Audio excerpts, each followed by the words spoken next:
I was born 87 years ago. But for all these years, I've never been the ruler of my own dreams. This is the 27th of last seed, the year of Akatosh 433. These are the closing days of the Third Era, and the final hours of my life. I have seen the gates of Oblivion, beyond which no waking eye may see.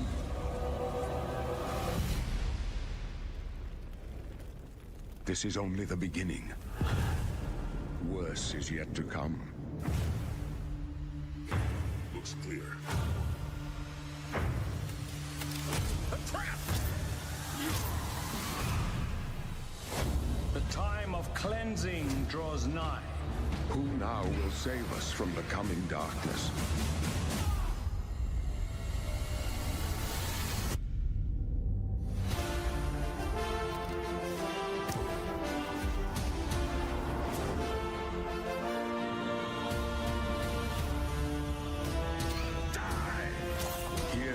Find your own path. Remember the Emperor!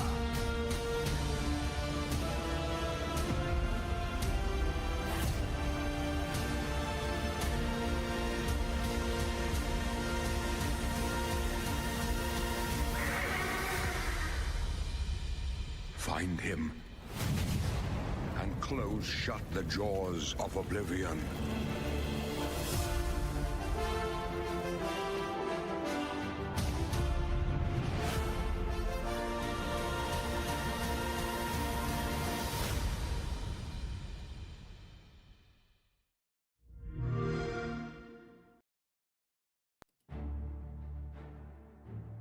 Well, hold on. My voice is a little rough today. Hello! It's Thursday night. And I'm leaning into the mostly part of mostly low chat instead of no chat, because obviously I'm talking right now. But I am planning to have, once I get playing, probably a quiet stream, and probably not an hour of talking. Hello, Evie23. Hello, Maxie. It is, my birthday is, it's less than a week away. Yeah. So. I'm like, oh, what a pain in the ass. I'm not even doing anything for my birthday, but I'm just like, another one of those damn things? I mean, I guess that it's a better alternative to not getting older because, you know, you're still alive, right? So that's good. You know, barely, but still alive. But well, I'm probably exaggerating a little bit. How are we doing tonight?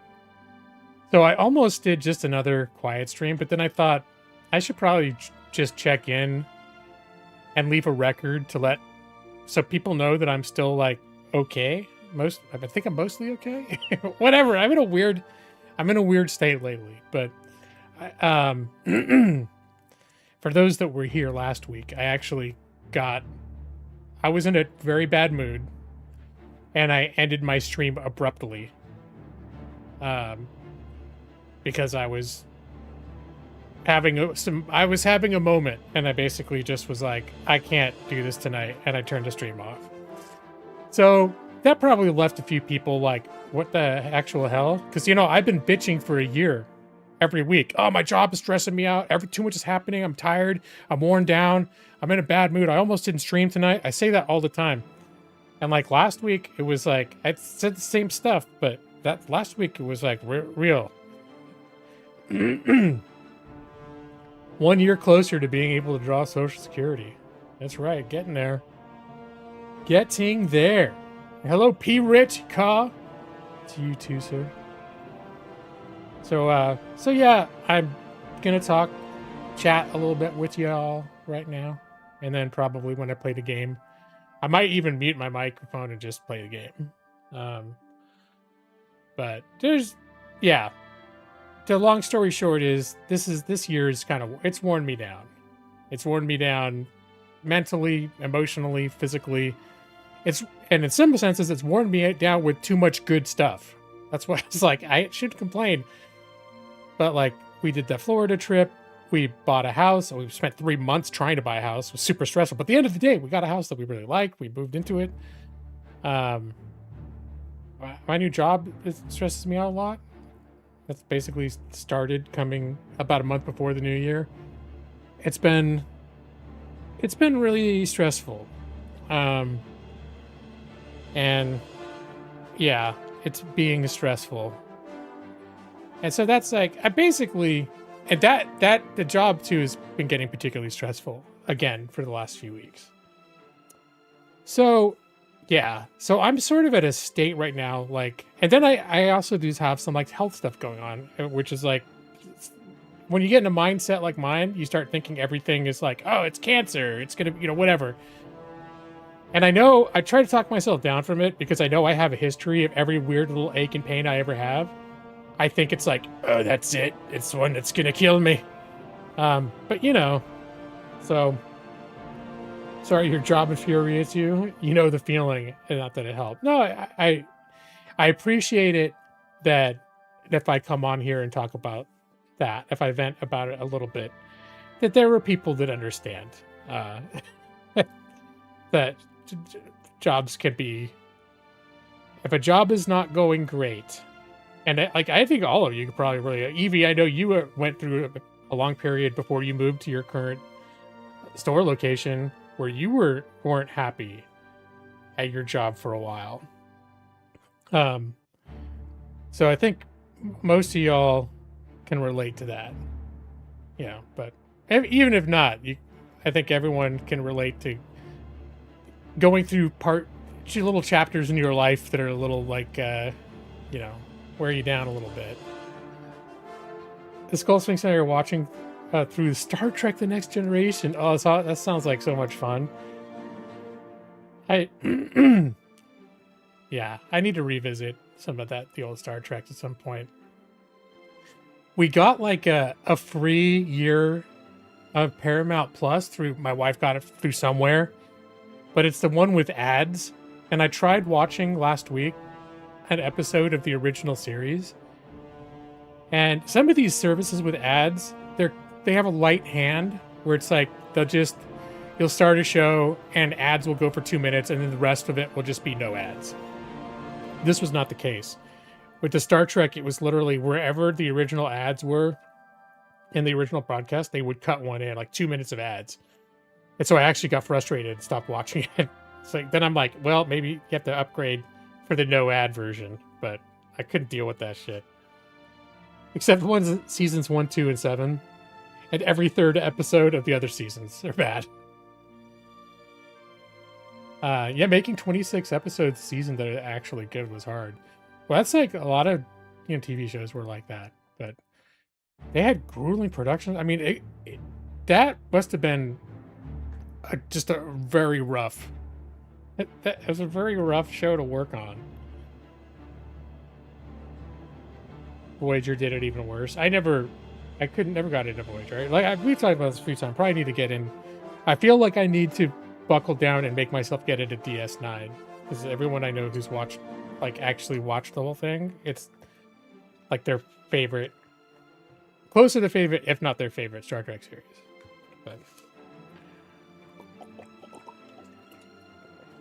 But yeah, so got some. Starting to have some doctor's appointments about stuff, stressing out. I started during one of, we tried to move twice. We tried to buy a house 3 times this year. The second time, we actually came to an agreement and we were starting to pack and everything else. And sometime during that period, I started getting this pain in my low back. But it felt like it almost, where your kidney is? It's like the lower back left side. And I was like when I would move, it felt like I pulled a muscle or something. It was real tender. But I'd felt that before. And I even went to a doctor. I mentioned to a doctor a couple years ago it happened. I was dealing with it for a few weeks. And And they're like, yeah, it's probably just because, you sit in your chair all day working, and if you don't have great posture and you're not in great shape, these are just like things that can happen. But this has like been freaking me out a little bit because it's been going on for like 3 months. And I'm like, even when I take it easy and I go through weeks without doing anything strenuous, it's still kind of there. So I'm like, my mind's so that's one of the things that's been stressing me out too, because it's worse when I'm trying to sleep. Like when I'm laying for prolonged positions and then I move or whatever, all of a sudden, it's usually if I get up in the middle of the night to pee, that's when I'll be like, oh, it's achy, it hurts. And then I can't go back to sleep. And then I start thinking about it because it's the middle of the night, it's quiet, nothing but me and my brain to sit there and have horrible thoughts. So anyways, so that's one of the other things that's been like stressing me out too. So I'm going to start having a series of doctor's appointments it's probably nothing, but in my mind, it's like, or it's like, you ever get in that sense, that headspace, like it's sort of just a dark headspace where it's like, because all this is happening and I'm getting more concerned about it. Like as we're moving into this place, we bought the house, we're moving in, it's hurting. It was hurting really bad during the move when I was like assembling my 1,000-pound desk and doing different things like that, pushing stuff all over the place. It was hurting a lot.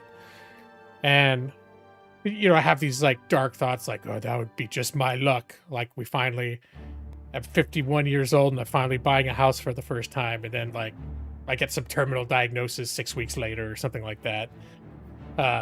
Just those dark places where your head goes, where my other side of my head is just like, dude, you sit in a chair, you have bad posture, you do it literally for a living, and then half the time you get off of work and you stay in that chair and play games for another 3 hours. So don't be too shocked if like you got weird, stupid pains. But anyways, the nature of the weird, stupid pain is a little bit like, a little worried about it.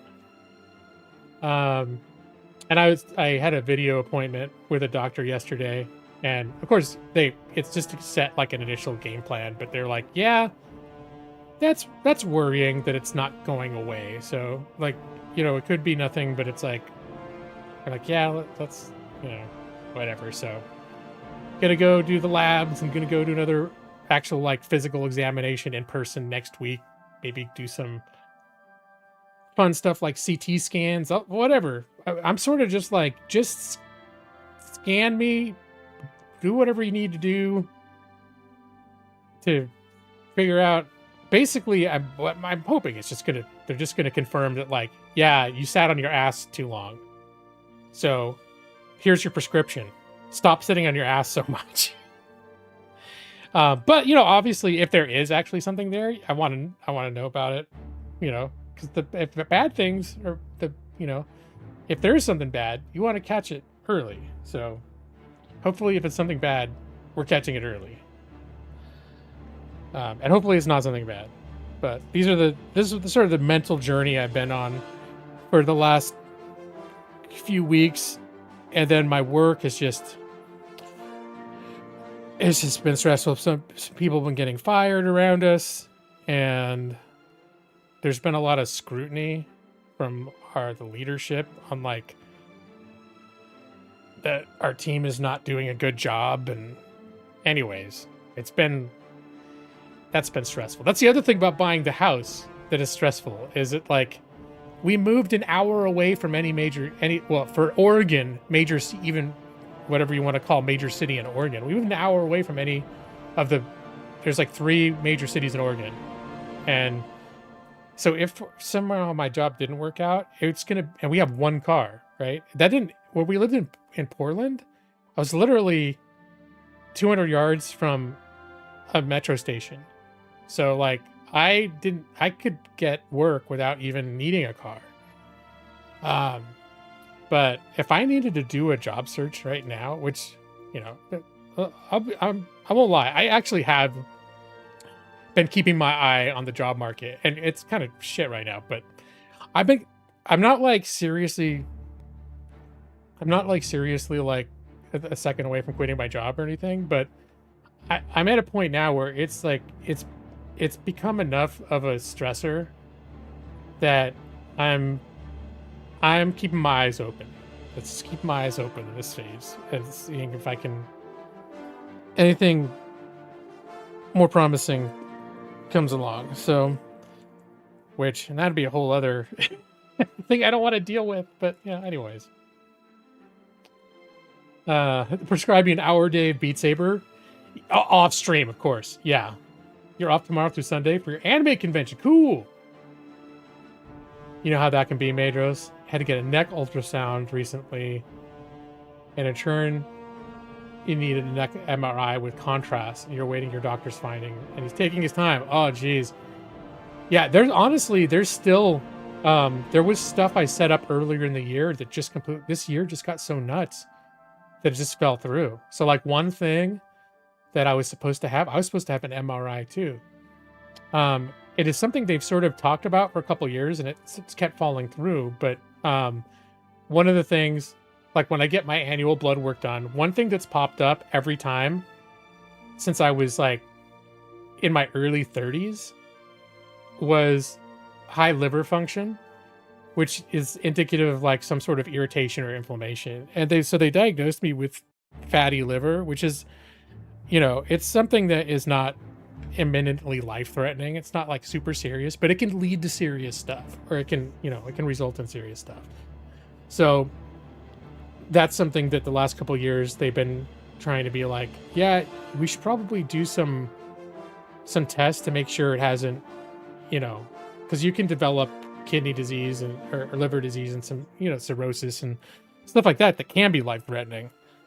And so I don't have any like obvious symptoms of any problems with my liver aside from the blood work always comes back. But that's another thing where they're like, yeah, now that it's been going on for 20 years, you're in your 50s, it's probably time to start putting eyes on that just to make sure and, change, maybe do some, they never had any kind of medication or anything for it either. They're just like, just try diet and exercise. But,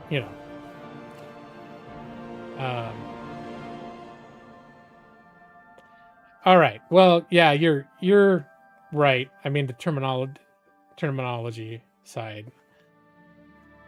When you're in Oregon, they kind of look at Salem and Eugene as they'll call them bigger. But you're right. It's not. If you're going to say San Francisco, Seattle, Los Angeles, San Diego, New York, Atlanta, Eugene and Salem are not remotely like those.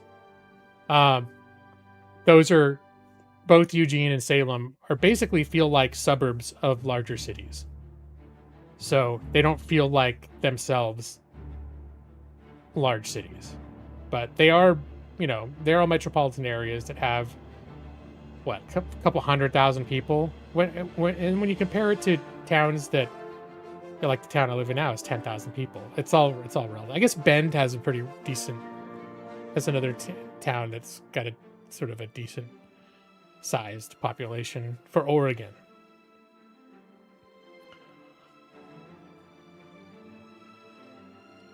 So, all right. I'm sorry, Brad. Brad's like really harping on how I shouldn't use the word major. I will never use the word major again with relation to Salem, Eugene, or now I've added Bend to the list of towns that don't have just 10,000 people in them.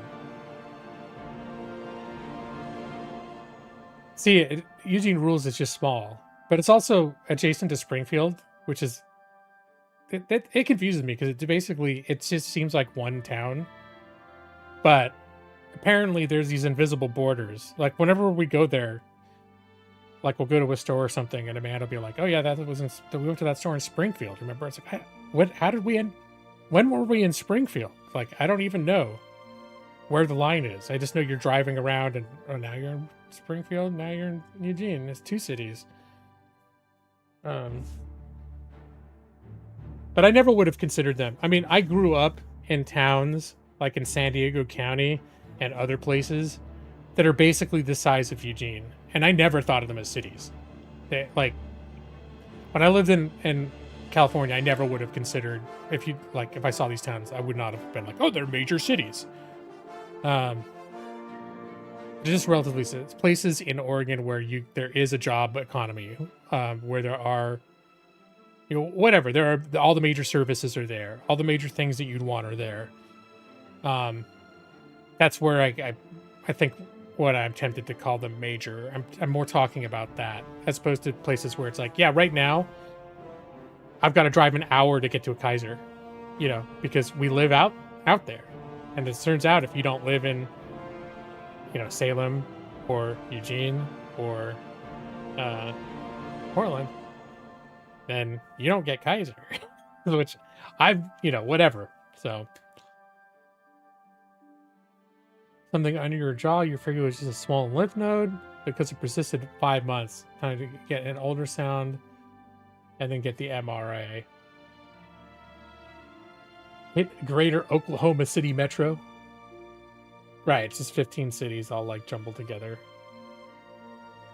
I mean, that's sort of like how Portland is. In fact, in Portland, you go over a hill and you're in a whole different county, but it still basically feels like, I mean, you could throw a rock and hit Portland. It just feels like one big metro area. And LA is the same way. LA's got a bunch of little cities. There's Santa Monica and Hollywood and West Hollywood and North Hollywood. They're all separate cities, but it just feels like one giant city when you're in there. So kind of like Eugene, Springfield, except nothing's big. It's just like a slight sprawl of suburbia, basically.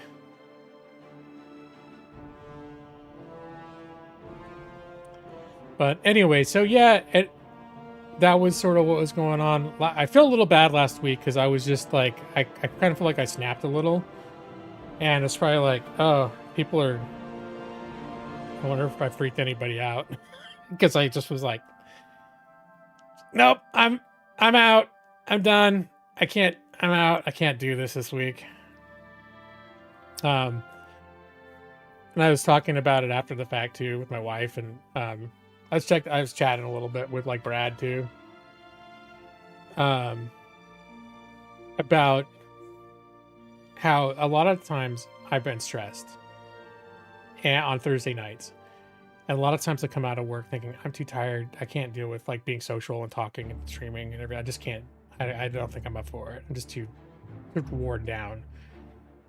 And a lot of times when that happens, when it comes time to stream, I'll be like, I kind of think I'm empty. I had a chance to like recharge a little bit, and then I'll stream, and then I'm fine. And it actually is like, it's a good part of my week. It actually helps me. I feel better when I stream, if I was feeling a little bit of a funk earlier. But obviously there's a certain tipping point where like, like I think sometimes I actually need the downtime where I'm like, nope, I'm just not up to like getting online and talking into a microphone for 4 hours. But Madros, I'm sorry to hear you're going through a little bit of the scaries too. You know, I think part of it too is like, what was it? 2018. I lost my dad and my uncle. I lost my dad to cancer, and there's been, well, it's on my aunt's side. My aunt, my dad's, or on the ladies on my dad's side, his mother, his sister, and his sister's daughter. They all have gotten cancer. Of course, his sister, my dad's sister, my aunt, she's in her mid 80s now. She's like doing better than, she's had cancer a few times where they're just like, they remove it and then it's like no more cancer. And so she sat up in a couple times, and she's been pretty lucky with respect to that. The same, I think, with her daughter. But all that is to say though is that I know, and my dad didn't have cancer till, he didn't have diagnosis with cancer till he was like in his late 70s. But the fact is, I know that it's a thing that happens in my family. And so whenever, like, if I feel like, oh, this or that, get a little worried, my mind goes there kind of easily. Do you think it could be cancer? So your mom's side has cancer and your dad's side has heart disease. Yeah, it's sort of weird because I don't know exactly. I know that on my dad's mom's, like the ladies of the family have gotten cancer. My grandma on that side died of cancer, but there hasn't been like a consistent. Other than that, there hasn't been like a consistent thing in my family lineage of like, oh yeah, this is what gets everyone eventually in our family. We all get this. Um, my uncle, he had a heart attack in his late 50s, and then 15 years later, or I guess maybe he's around my age. He might have been around my a year or two older than I am now. He had a heart attack, and then when in 2018 he had a stroke, which is sort of still, I think, in the same family. It's like pulmonary heart stuff. And we all look at stuff too, though. Like my uncle was a heavy smoker. He smoked cigars. He inhaled the smoke. Like he tried to quit smoking cigarettes. He's like, I just picked up cigars, and they're like, you're inhaling the cigars. He's like, yeah, I gotta cut that out. And then even after he had his heart attack, he went back. Maybe he took a little time off, and then he went back and he's smoking cigars again. And everyone in my family used to drink regularly, like quite a bit too. So there's like, they're doing like what happened to my uncle. I could be like, and he was a major stress bucket too, but that runs in our family. But he always seemed like really wound up tight. He was a nice guy, but he always seemed like very intense, like very like wound up. But I have my own things though, right? I'm like, I don't smoke. Well, I smoked for 20 years, but then I quit. I don't drink, but I look at stuff like, hey, video games and Taco Bell. Those are sitting, not being active, and eating a bunch of junk. But I could like look at video games and Taco Bell, and be like, they're the things that I do that are like my versions of my uncle's chain smoking cigars and drinking whiskey all the time. Oh no, cigars are harsh.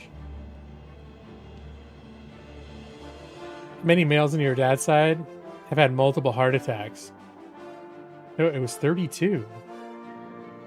Oh geez, okay. Yeah, that's one thing, is there haven't been a lot of early heart attacks in my family. And yeah, it's sort of like, and my grandpa died of, he didn't die of a health thing. My grandpa we'll just say he had an accident. But it was a not natural end. So I was like, I don't know what would have gotten my grandfather.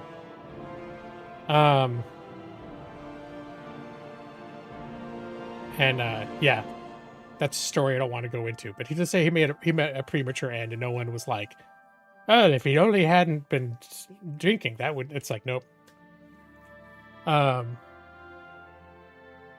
Yeah. So, anyways,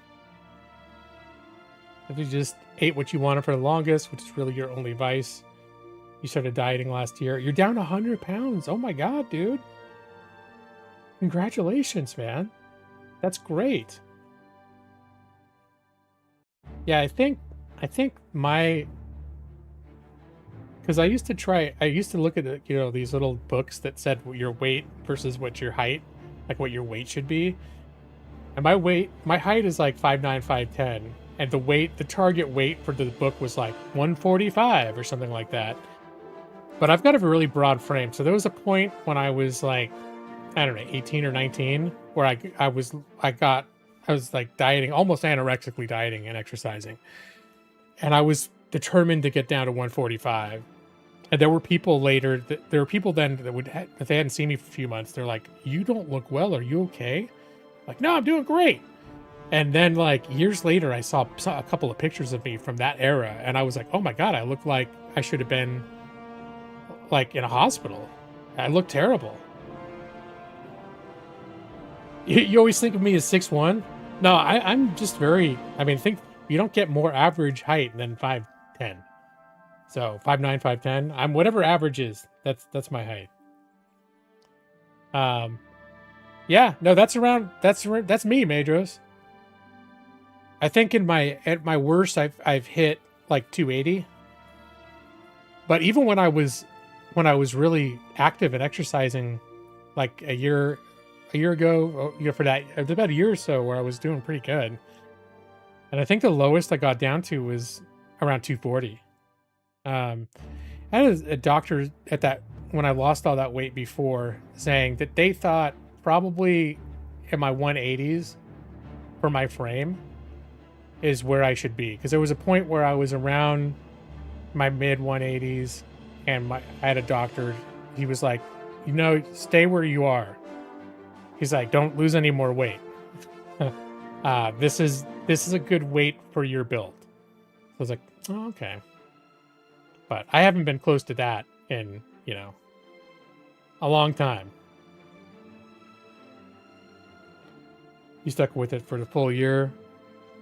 Not losing 2 pounds a week from diet. More relaxed now that you're at a healthy weight, but still doing it for more aesthetic reasons. Yeah, I think part of the problems was that the habits that I used to lose weight were in some senses like not sustainable. And I think they could have been sustainable, but they were just, it was too easy to disrupt. So for example, my diet relied heavily on these pre-made meals, which sort of, I really enjoyed. And I knew if I liked the factor, but I knew that if I ordered these meals and I sort of had them as my main meals and didn't get crazy, around them, that I was eating healthy. It was taking all of the thought out of planning a diet. But it was really expensive. So that was a thing that, especially once we started thinking about we want to buy a house and we wanted, we've been saving up for a while, but we were, wanting to save up more, and not that we couldn't afford anything on the budgets we were looking at. So we knew, like, if we get a house, we're actually going to end up, our living expenses are going to go up quite a bit. So I can't afford to be having, every meal that I eat at home costs $12, basically. That's, and then just the other stuff, like I was going for those long walks all the time, but then we got Millie, and I tried to take Millie for walks, but after a couple months, she got so reactive that I couldn't take her for walks anymore. And that sort of just disrupted my flow. Like, so I would just stay home and I'd roughhouse with Millie to try to keep her active. So the time that I would have spent doing other exercises, I spent kind of trying. And I think in the sense we kind of needed to do that. Millie is this kind of type of dog that should be running around outside for every day for an hour or two. That's one thing that's nice about the yard. She actually goes out there and horses around and attacks dirt. She loves digging and jumping on dirt all day. So she's getting that outlet, because I started walking her when we came here, but then she started getting a reputation in the neighborhood here as just going ape shit every time she saw neighbors walking their dogs, and like in a way that was like, oh, this is not okay. So, but anyway, so yeah, when I was starting to get in shape though, it was very much like, and then I stopped doing Beat Saber in part because Millie couldn't handle me doing Beat Saber. Like, she'd freak out and like try to bite my hands and stuff. And then if I closed myself off in my room where I streamed Beat Saber a couple times, it's really cramped in there. Like, it's sort of like almost stressful to do Beat Saber in that room, because there was furniture sort of all around me, and there was a ceiling fan that was kind of low. So I had to be conscious, like if I wasn't super careful about exactly where my feet were and exactly how I was moving, I'd start hitting stuff. So it's like, so I sort of stopped doing it. So anyway, that's one of the things now, is the room that I have is big enough for Beat Saber without bumping into stuff. So I've done it a couple times, but I have yet to make it a regular thing again. And then just whatever. I need to figure out something about walks or whatever. But the fact is, like, you know, before, also 5 minutes from my house, there was that nature park that had miles and miles of forest paths, which was completely awesome. You know, here is a lot of just walking along streets with no sidewalks, and they're relatively slow streets, but still, like, it's different. Then it was nice to have miles of places to walk where there were no cars. Of course, I couldn't take Millie on those paths because there's no dogs allowed. So that was another thing. Not that it would have worked. The first time we crossed, we had to go by someone on a narrow path. She would have, like, made them piss themselves in fear. So definitely took some work. Okay. Anyway, so the plan tonight. Wait, did Joss come in? Oh, wait. Everyone change your name to Joss. G-Lob will speak to you. That was just one time, Batus. What was it, the stream where I did the silent stream and I didn't talk to anyone, and then Joss came in and I said hi to Joss. And then I turned my mic off and didn't talk for the rest of the stream.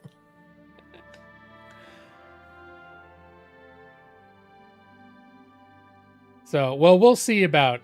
I'm going to have the low chat warning going while I'm playing the game.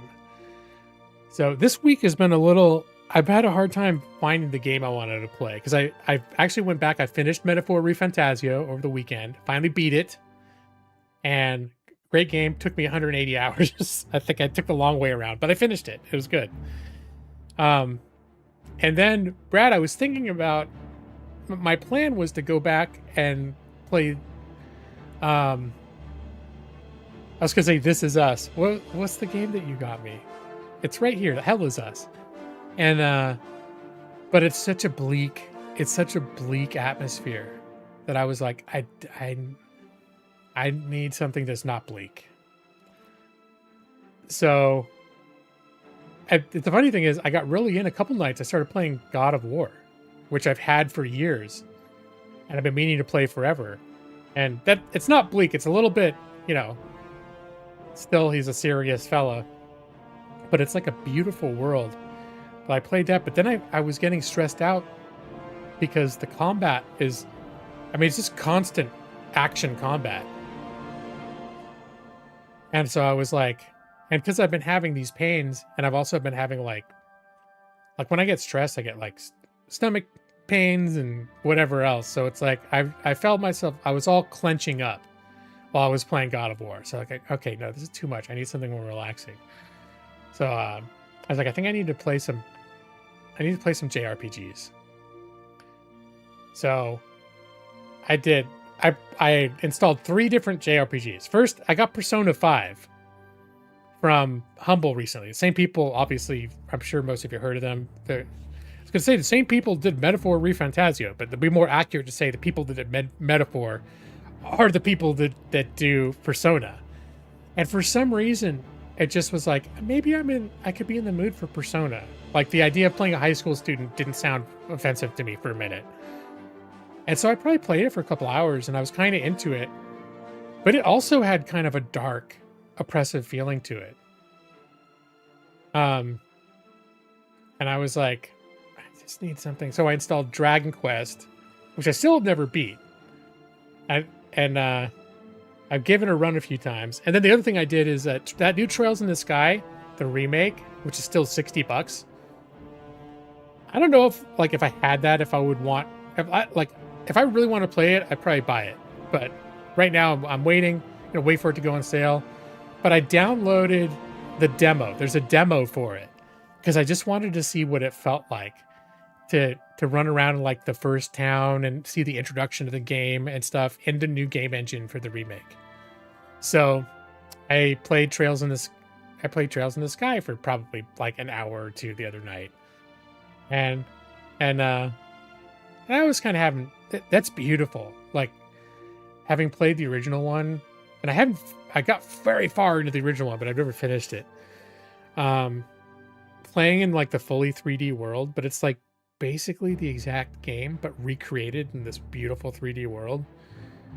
I think I'm definitely going to I'm definitely gonna play that game at some point now. Like I just wasn't.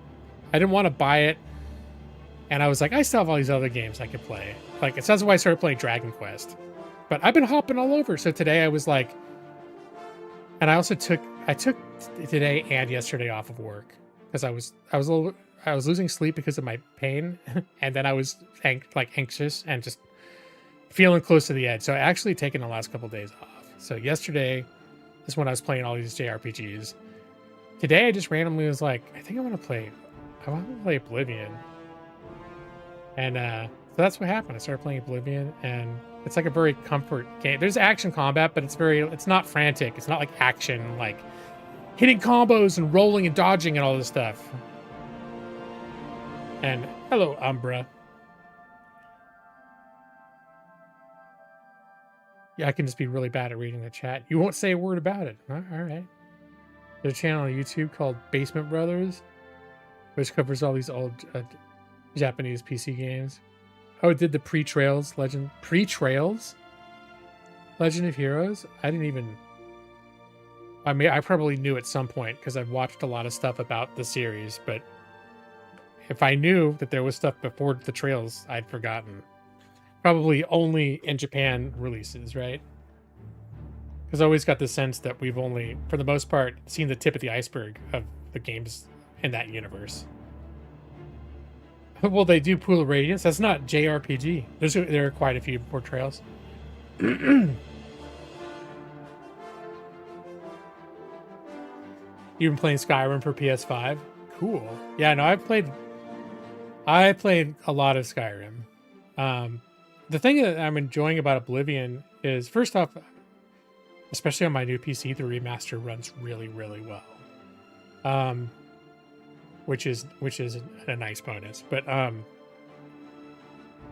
it's been so long since I've played Oblivion. I remember the broad story, but moment by moment, I don't remember any of the quests. Like I could roughly remember like the towns. It's like sort of returning to a region that I've been to before, but not remembering anyone in it. I barely remember any of the quests or anything. So it's, in a lot of ways, it feels like playing a new game in a very familiar setting, which is kind of nice. There are 5 before trails, and they are dated and weirder. Okay. Trails split from Legends of Heroes, which turns split from Dragon Slayer. Huh. It's a lot for me to think about.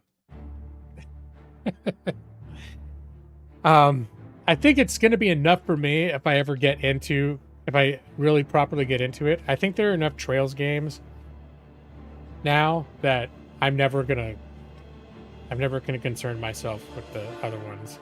I have a feeling I will not. I mean, the fact that I've tried for the last 5 years to get into Trails in the Sky multiple times. I don't know. And Brad, I was watching you do Trails of Cold Steel, and I was getting the sense that, I mean, these games are so wordy. And it seems like you ran into the same problem. Like you were doing it as a Let's Play. And you had how many? I want to say like hundreds of hours of it up on your channel. It seemed like you did a ton of it. And then you just like ran out of juice. Like, I can't take anymore. And you have a lot more game stamina than I do for a lot of things. But Brad, did you ever beat Dragon Quest XI? I want to say that that's another one that you didn't finish. It felt like hundreds of hours, but yeah, you ran out of juice. Okay. The first Legend of Heroes Dragon Slayer. Okay. Turbo graphics. You only got the fake ending? Uh-oh.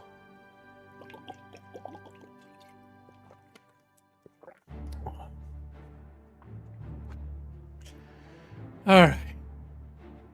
So I'm going to switch over to the game. I mostly wanted to just spend some time chatting with y'all. Just to let you know how I'm doing, where I'm at, because I think I might have freaked some people out the way I ended my stream. And because I never even got to the game last week, and it was just me talking for a few minutes and then having a little tantrum and turning my stream off. I just took this. It's once in a while I'll take something off, pull it off of my channel. It's only happened a couple times, but it's usually like if I've gotten in an argument with someone or just been in a bad mood and been like nasty, feel like I was like not pleasant to be like I wasn't being pleasant the way that I would like to be. Or there was one where I think I spent an hour bitching about my job, and I was worried enough about it that I was like, shit, if they ever saw that that stream, I could I could lose my job. I feel like I keep my when I do talk about my job, it's not like in a bad enough. I mean, I kind of hope people from my job don't watch this, because it's nice to keep it separate. But I think on my worst days, when I'm talking about how my job is stressing me out, I don't think anyone that I work with would be surprised. And I think I keep it general. I keep it general enough not to get in trouble. Like, I'm not talking about like, oh, the clients we're working for. I don't talk about my company name, all this other stuff. So, and all the stuff that I talk about is really kind of real general. So,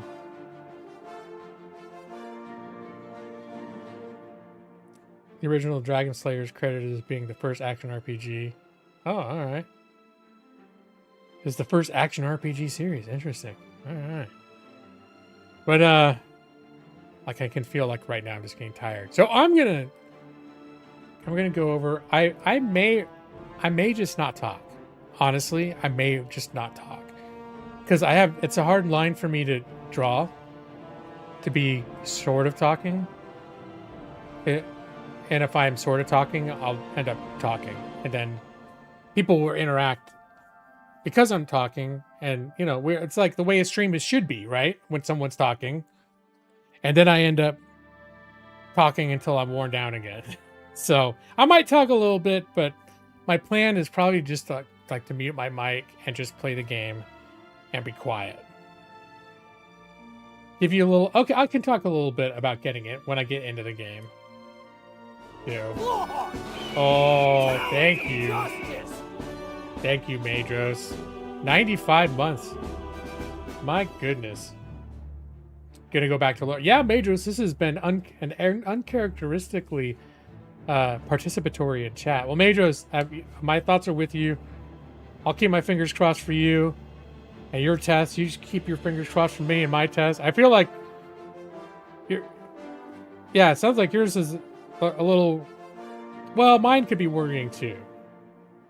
So, but yeah, I best thoughts for you, Madros. All right, we'll come over here. 45 seconds of gameplay.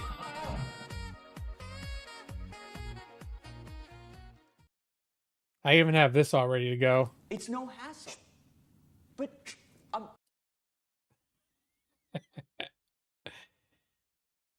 All right. Oh, and this is a weird, I think for some reason OBS does not capture the game capture function for OBS, so I actually have to capture my monitor. So here we go. You felt sick today. You don't know if you have a sinus infection, but you made a doctor's appointment tomorrow. Oh, I'm sorry to hear that. I know people around here, and it's not necessarily the same where you are, but it's like really bad allergy season. So that a lot of times this time of year, or certain times of year, that stuff flares up and everyone thinks they're getting sick, but they're not. There also is, it's flu season, so.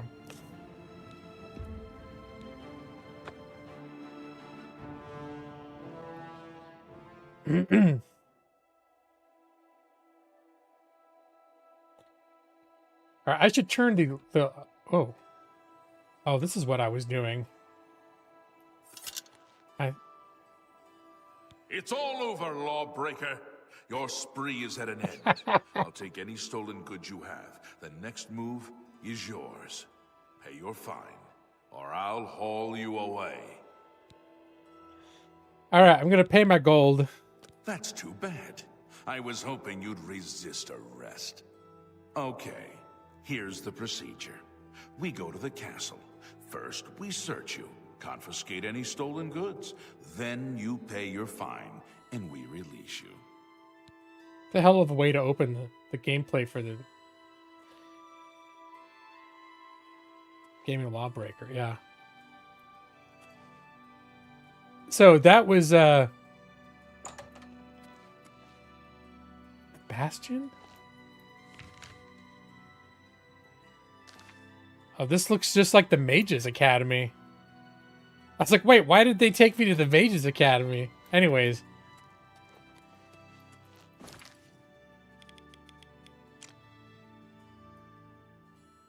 Prison district. The lawyer breaking the law. How ironic. Yeah, I...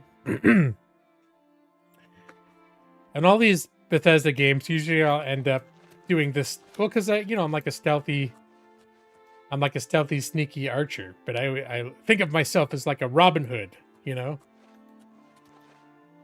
An infiltration specialist. A stealth specialist.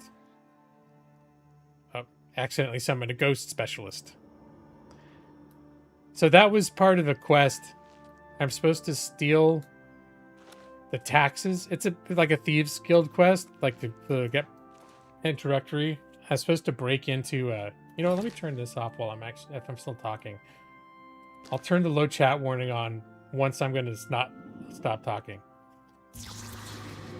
I'm supposed to, it's called Untaxing the Poor. Recover tax records by the Captain Hieronymus at the South Watchtower.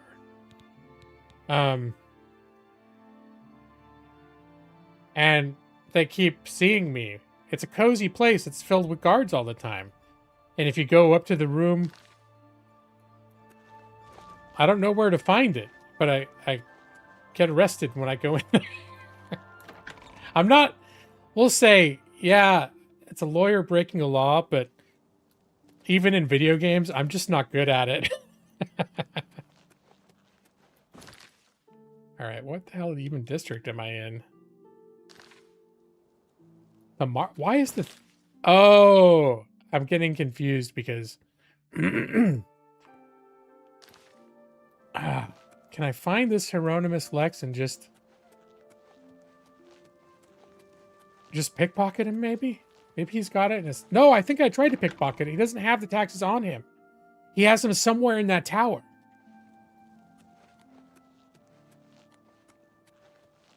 Got to work on Thieves Guilds in Skyrim. I like the guild quests. I thought the Thieves Guild quest in Skyrim was pretty interesting. I've played through it a couple times. I can't remember if I ever did the Thieves Guild quest in Oblivion. You have my ear, citizen.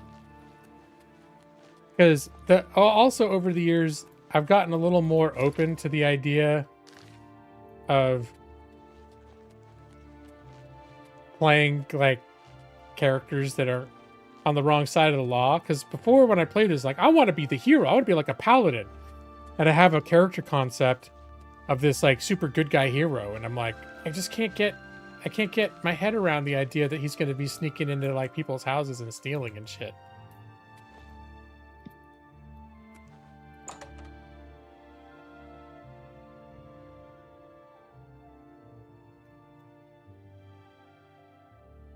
And I have to apparently go up there. Do I have the invisibility potion?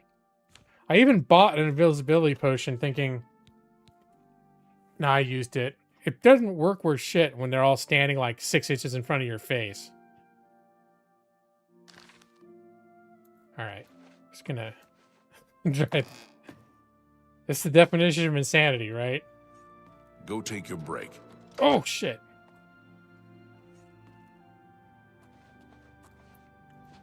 All right, you know what? This is...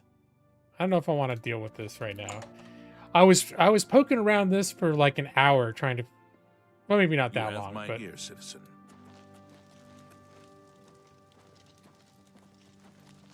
Has nothing to do with it. Doing the same thing over and over again. And achieving the same results or whatever.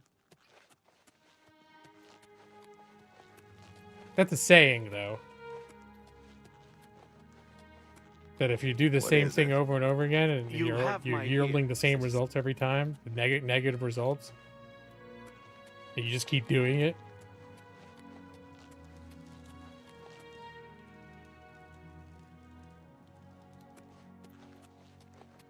I guess scientific method, you would reproduce something several times to make sure it's not an anomaly. That's true. That's a good point, Pedros. Perseverance, determination.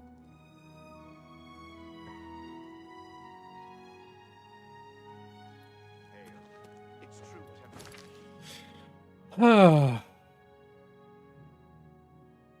right, what else can I do that's not that?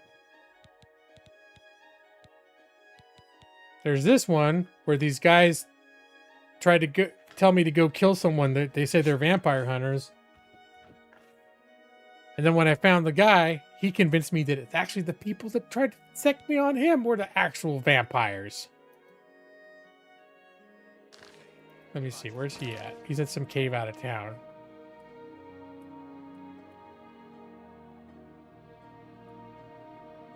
Dark Brotherhood. I never did Dark Brotherhood in this one.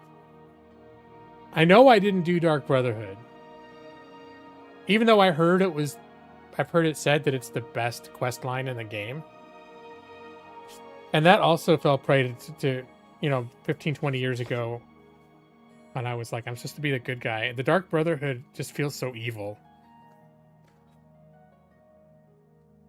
That I was like, maybe someday I'll come back and I'll like play specifically a bad guy. Well, safe travels. Be seeing you. Take them all, whichever one's turned to dust were the vampires. Better safe than bloodsucker. Let's become a bloodsucker. All right, what else have I got going on? In the main quest, I followed these riddles to discover the appearance, or to discover the location of a Dagon shrine. Because this cult stole the Amulet of Kings, which is why the whole realm has become destabilized with gates opening up to hell everywhere. I need to get the Amulet of Kings so that we can properly coronate the successor, who's in hiding right now.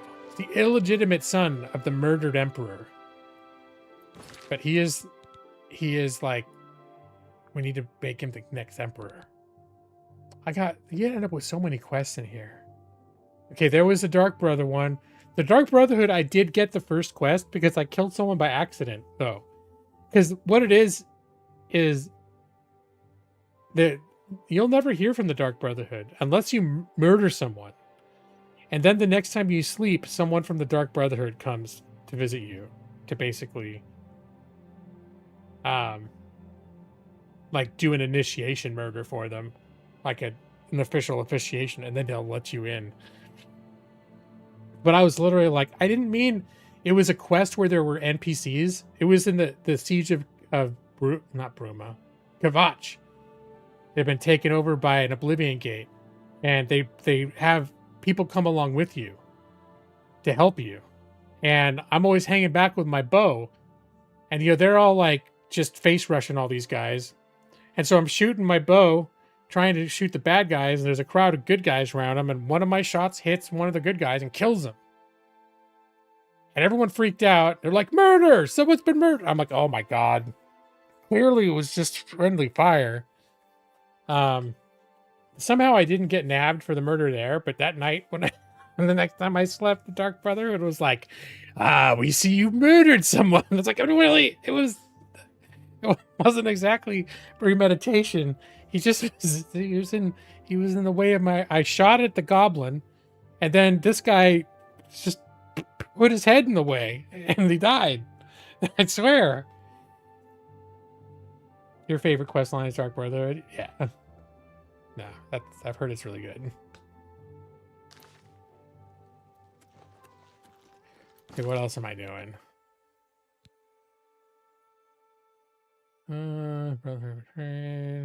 Oh, there was a murder, but when I tried to talk to people, no one wanted to talk to me, so I left. There's enough going on in some of these things where if I can't beat a quest right away, I'll just be like, screw this. Maybe I'll, like with this stealing from the captain of the guard. Yeah, I stealth walk everywhere. My stealth score is in the process of going up. So I may come back later and maybe I can sneak right by those assholes in that crowded, well-lit room. It's like a 15-foot wide circular room. It's always got like 3 guards just standing around and they're awake all hours of day and night. Just go to sleep, you assholes. Anyways, they never do. The Nirnroot thing. If I keep bringing this guy a bunch of Nirnroots, he'll give me these buff potions, which I'm like, nah, I don't know. I did the first one. Wasn't that impressed. Buying a house. There's a couple, you find these Daedric shrines where they're like, you can become an evil cultist. I don't know if I want to do that. I've been, every major town I go, I do try to ingratiate myself with the local mage guild leader. Because if you get enough of their recommendations, then the Mage Academy will let you in the capital. Right now, I can't go into the Mage Academy proper because I don't have enough standing in the Mages Guild. But once you get in there, you can customize, you can do custom spells and all this other cool shit. So,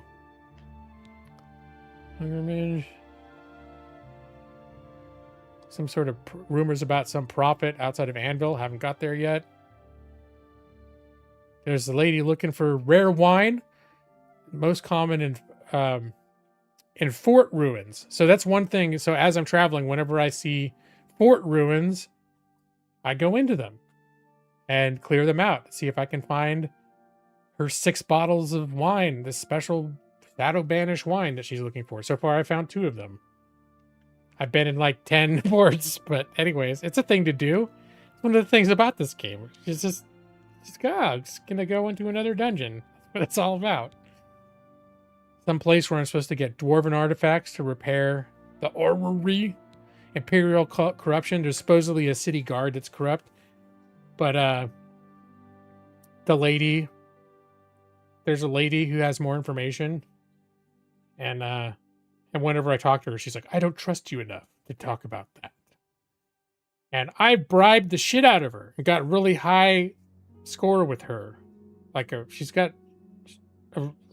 Anyways. She likes me. I don't know what, I haven't maxed it out. There's a little mini game where you can play to try to improve your reputation with individuals. I don't like it. So I don't do it. But during that, instead, there's an option, just bribe them. But the higher it gets up, the more you got to pay for each bribe to go up just a little bit further. And at a certain point, I can't afford it anymore. So maybe someday when I'm rich, I'll go in with like a treasure chest worth of gold and just max her out. And maybe she'll tell me about I just want to fucking find out the corrupt watchman and deal with that shit. The persuasion minigame does think, yeah. Oop, sorry. I don't care for it. So, yeah, just a bunch of stuff going on. Let's see, where's the Dagon Shrine? Oh.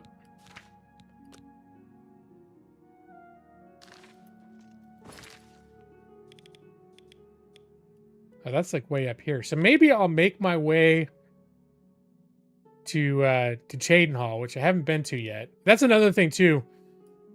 At least the first time I go to a place, I like to go there on land. That's what I discovered the first night that I was playing. I think I discovered it on stream, that you log into the game, and as soon as you get past the opening tutorial, all the major cities icons are active, and you can immediately fast travel to them. And I'm like, well, at least let me have to get there on foot first, because you discover so much. So like when I went to Skingrad, I followed the road, and there's a ton of stuff that you find on the road on the way there. So it's like, I don't know, I feel like the fast travel is way too tempting. But if it's a place that I've been to a bunch of times, like like right now, I've been to Bruma a couple times, and Bruma right now has the only fence for the Thieves Guild that I have access to. So if I'm here and I'm selling stuff and I'm like, oh, I got some stolen stuff I need to get rid of, I'll fast travel to Bruma, see the fence, and then whatever. And then I have my little castle that seems weird. I don't exactly know how I ended up owning the castle, but I own a castle. And I keep shit in there. I have a chest and I keep my shit in there. My extra shit I don't want to carry around. So if I'm ever like, I need to go to my little castle and store my shit, I fast travel there. But, and actually I have water walking too. I could just run straight across here or fast travel one of these places I've been. But what I haven't done so far is I haven't followed this road around Lake Remore. Is it Remore? Remore? I don't know. It's Remore. I haven't gone along this road. So I think that's what we're going to do. I'm going to leave out. I'm going to come out to the main gates. And I'm going to just travel around. I'm not going to fast travel right now. You have my ear, citizen. It's going to be a proper journey. What's the hour? 2:19 a.m. All right. Hey, food for the Felix Contreras. Caw! How you doing, man? Good to see you. Should I put up the low? And see, nowadays I'm just talking normally, but I feel like I need to give people a heads up that my plan is to not talk a whole lot. Or if I do, it'll just be like kind of a low grade talking to myself type of situation. Here, I'm going to put this up. Not that Food Brother Felix Contreras Food Brother comes in and like talks up a storm. It's just a pure coincidence, but I'm just realizing like people should be on notice that if they come in and like I'm not looking at the chat for 5 minutes, that they're not like, son of a bitch, because I'm at that point where that could start happening. All right, we'll do this.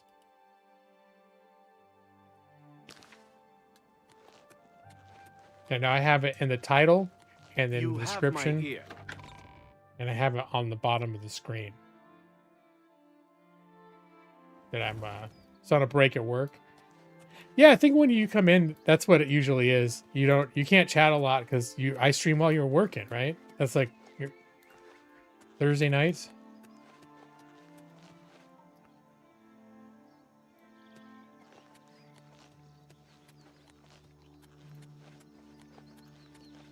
I'm tempted to you know how I like the daytime. I'm tempted to wait until morning. But sometimes walking around at night I think could be kind of fun too. All right, so you mostly listen. That's fair. That's I spent a lot of time on streams. You remember when I used to do when I lived in LA? I worked from home doing those document review projects. And once a week, sometimes more than once a week, I would take buses and trains. No, yeah, both. Trains and buses, subways and buses to like a couple towns over to pick up my files. And so I had a lot of downtime, like waiting for the next bus, waiting for this. I spent a lot of that time in people's streams. That's probably the most time I spent when I would just hang out in other people's streams. Was because I was just like, oh, I've got some time to kill right now.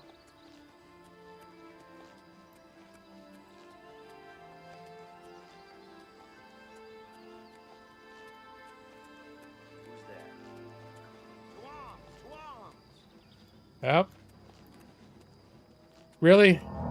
Oh, wrong one.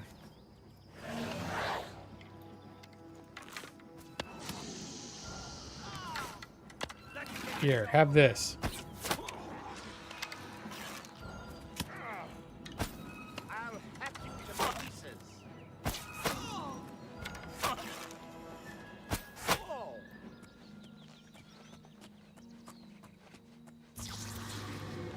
See, this is not stressful combat. This is the kind of combat I can still deal with. Early this week, I was trying to play the God of War reboot for the first time. And I was actually really enjoying it, except that it was constant, for me, what felt like high stress combat. And I was like, I'm just, after spending a few hours with my stomach clenched, which is already sore because I've been stressed. When I'm stressed, I have indigestion problems.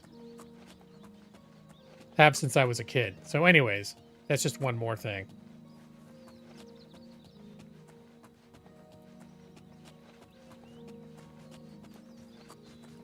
Here, boar. It's even a quicker fight if they don't know that I'm there first. Mostly just coming by for the arrows.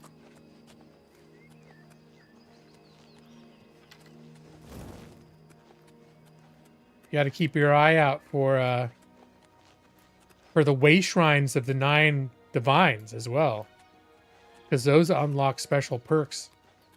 Uh-oh. Is there an Oblivion gate over here?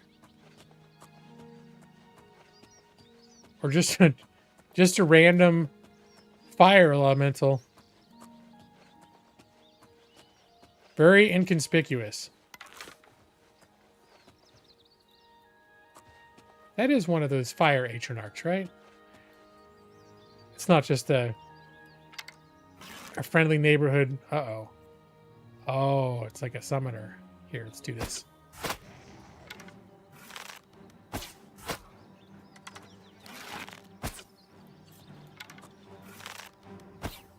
Ah, he's probably healed himself by now. You fucker. This ends here. What's the matter? Get off. He's doing bitch tactics just like me. Look at him being behind that sign. Only I get to do bitch tactics here, brother.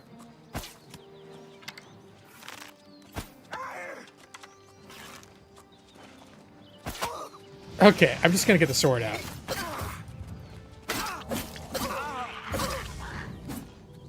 Alright, that did not go so smooth.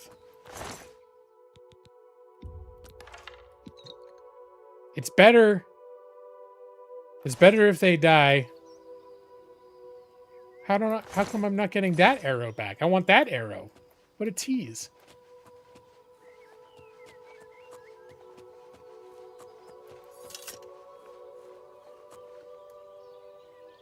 Here. You should also, it's a danger to passersby.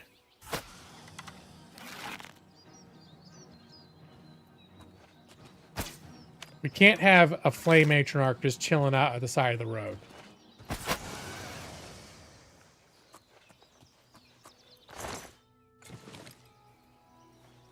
Hey, Rock Slide. I think I'm in the low chat interaction portion of the stream rather than the no chat interaction portion. I was going to maybe do a stream where I didn't chat at all, but I was like, I kind of want to chat a little bit. Then I want to be able to be quiet. I'm stressed. I've been a stress bucket lately. How you doing, Rock Slide? Yeah, I took the day off work. I was having a hard time figuring out what kind of game I could play that wouldn't stress me out. And then I fired this up and it just felt like slipping into a comfy pair of jammies. And I ended up doing a 30-minute stream earlier. I remember my wife came home. My rule to myself when I did my stream earlier was that I was going to stream until my wife got home. Because she had to go to her office. But I thought she was going to come home a lot later. So I thought I was probably going to stream for a couple hours. But she came home like a couple hours earlier, obviously, than I expected. So that's why I had such a short stream earlier. For those of you that were like, yay, look. Sheila's streaming. And then you look and I was like gone. I was there for 5 seconds and then I was gone. Just chilling for the evening. All right, cool. Cuckoo. I see a fort over there. Forts are one of the things that I've been checking out.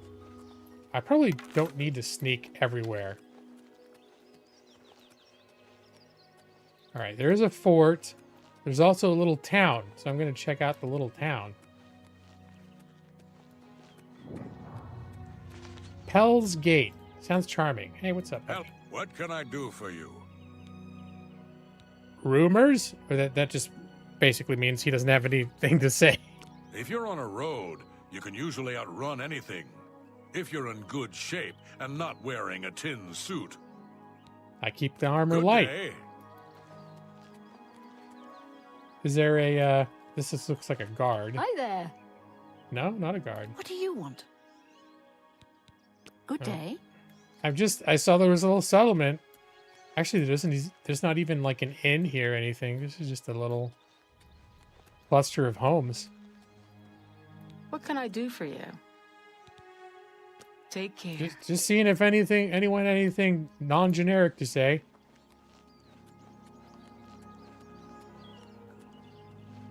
Talked to him already. Okay. I'll bet you there's some sort of quest pops up later that they're part of. So this is one of the things that I'm doing because I have a sort of an ongoing quest to look up, to find these bottles of wine that are known to be in these forts.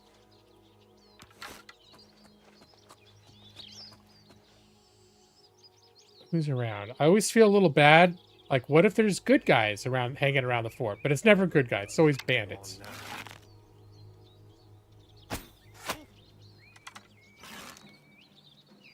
I'm just warming up, you pathetic Yeah, bird. bandit bowmen, see? Once in a while on the roads, you come across friendly NPCs. But it would suck if I'd be another murderer for the Dark Brotherhood. If I killed it and it was like the local nice guy hunter, or, the local hunter who feeds his poor children. That'd be a long description for an NPC name, but that's, so what I'm always afraid is going to happen. Is that Nernroot? Yes, it is.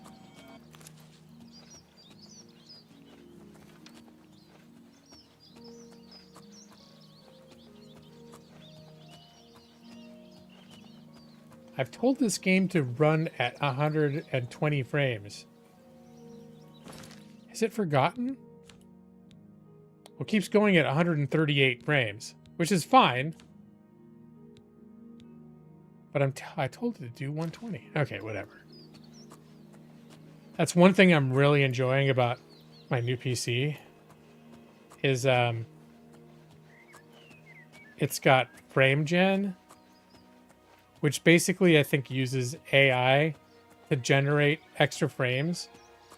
Like it can very quickly know what the next 2 frames are going to be and like insert extra frames in the middle. That if it's at a high quality, you can't even tell. It just makes everything feel super smooth.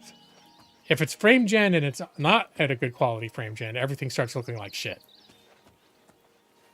But after playing this game before, and it always felt a little bit, not exactly stuttery, but not smooth. Like you could see the frames as you were turning.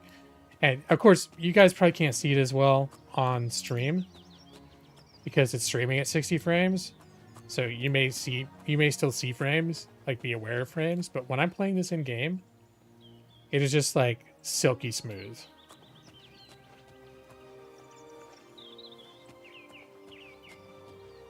Feels really nice. It feels really nice.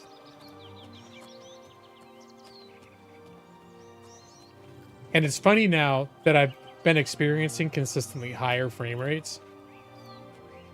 I can tell the difference. Uh-oh. Who's there? Do your work.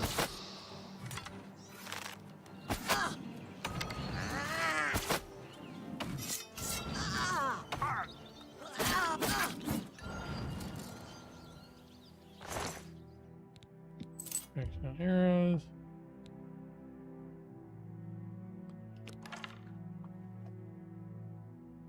Steam's new VR headshot makes yours look like shit. Do you have any feelings about that? Yeah, I actually just saw a video about that from Linus Tech Tips. yesterday, was it? I don't know. We'll see how much it costs. But I think I'm good with what I've got. The problem now, especially with the new PC, the problem is just that I don't always like having a headset on. That's more of the issue. And with with Beat Saber, I haven't really had issues with Beat Saber.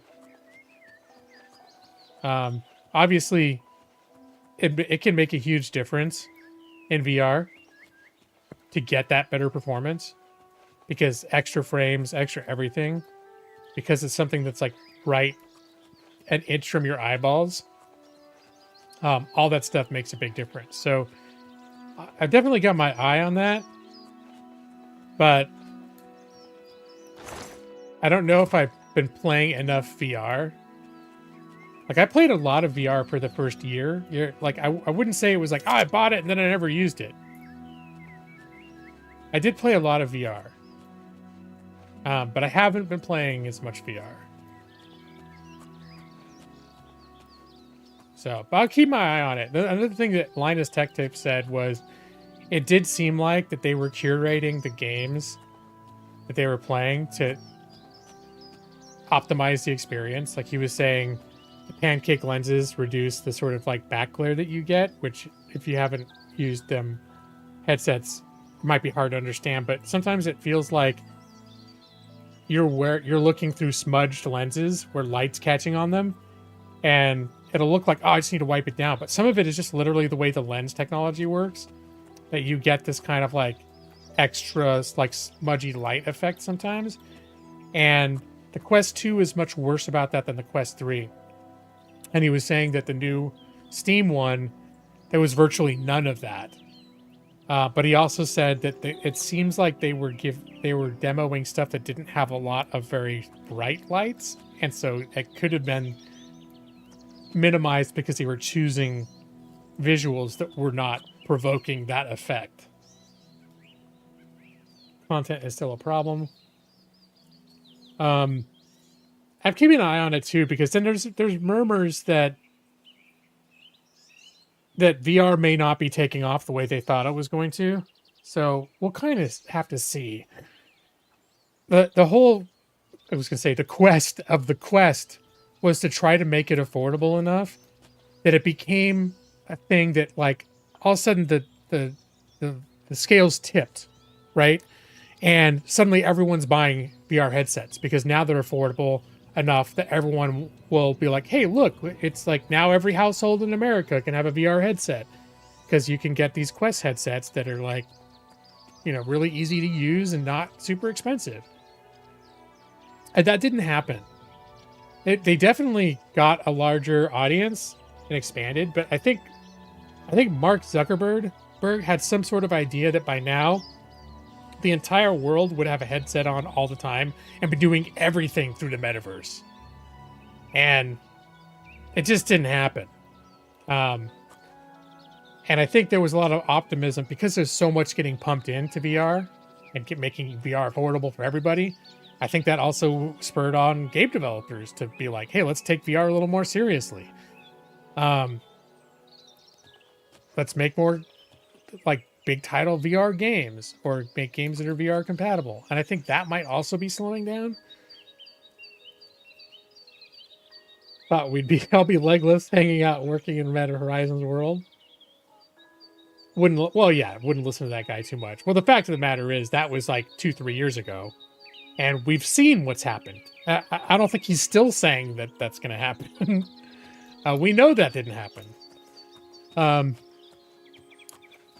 And, a lot of VR games, there's some really good ones.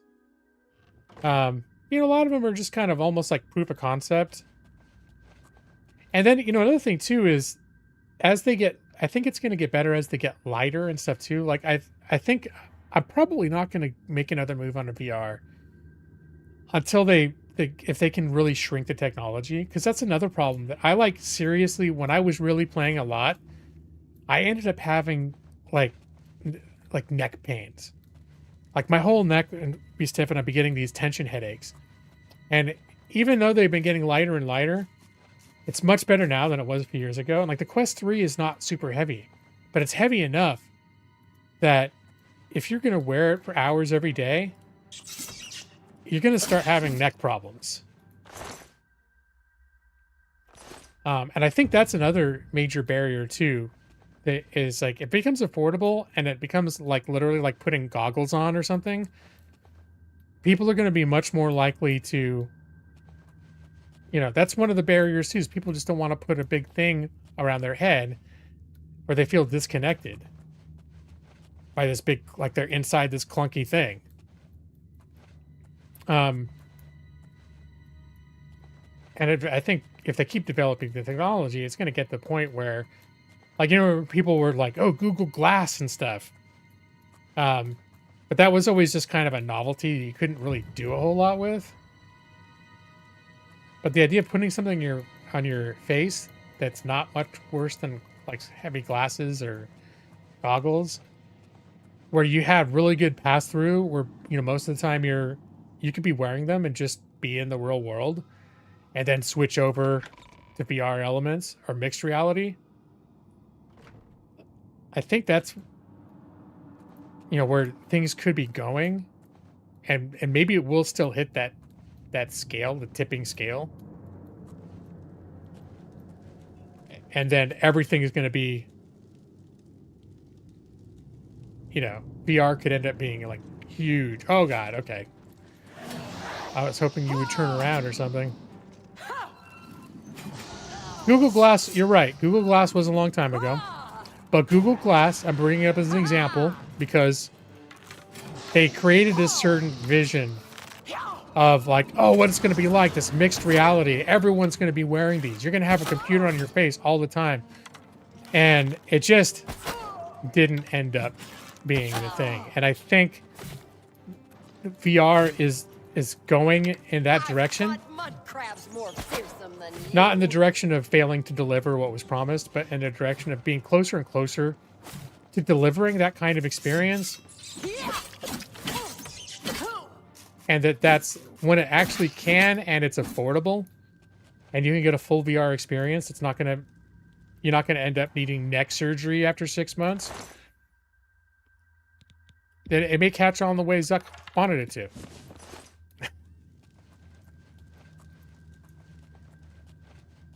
And maybe all the major game developers would really start making some. Because the thing is now, too, is you can play Skyrim VR. You can play full game experiences. But like I said, if you have a VR, if you get really into Skyrim, you can spend a whole Saturday playing it.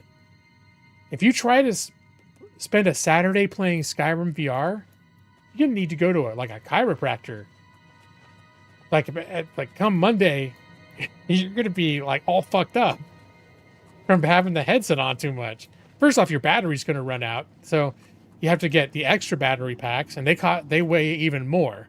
That's how I was able to do some long gaming sessions, but that just makes it even heavier. So really, VR is not in a position to really replace desktop gaming, but it could get closer to that. Make it something that everyone would think it was worthwhile to get and use. Did they just walk in front of the damn trap? How come you don't die?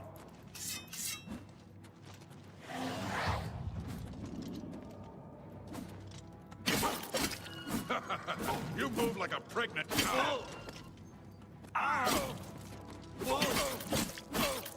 Alright, just smashing the buttons. I don't have to be good.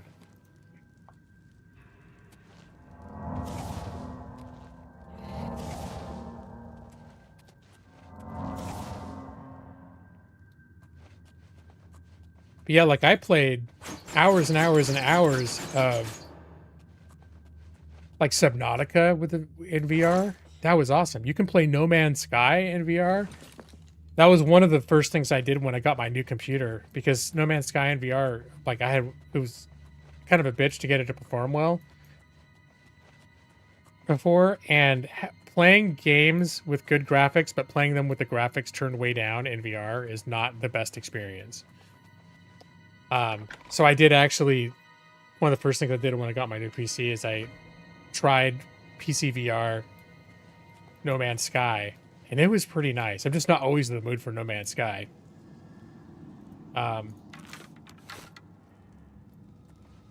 it was pretty, like, stunning. I was walking around in my freighter.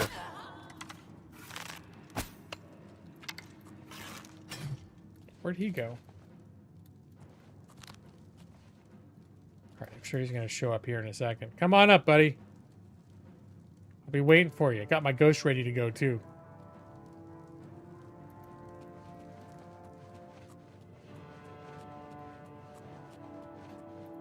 Guess maybe I'm too far away for him to path to me.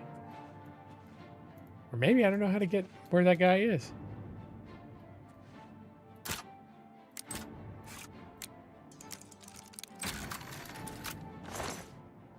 Ooh. There's probably another way to get down there. I'm gonna backtrack a little. I don't like just jumping off things like this. Here, you guys can have some of this too.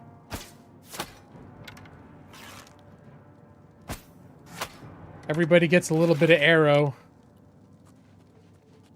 A little bit of surprise arrow. Oh, there he is. Now you will know. Oh, they're all gonna end up in here. Oh, what's the matter? Is the baby gonna cry? Wow, they were all waiting for me on the other side of this door, weren't they? Do your worst. One of these guys is actually kind of a badass.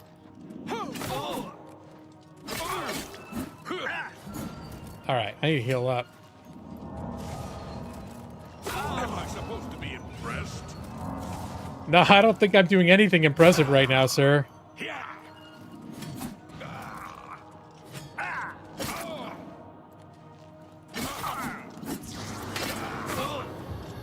Take that.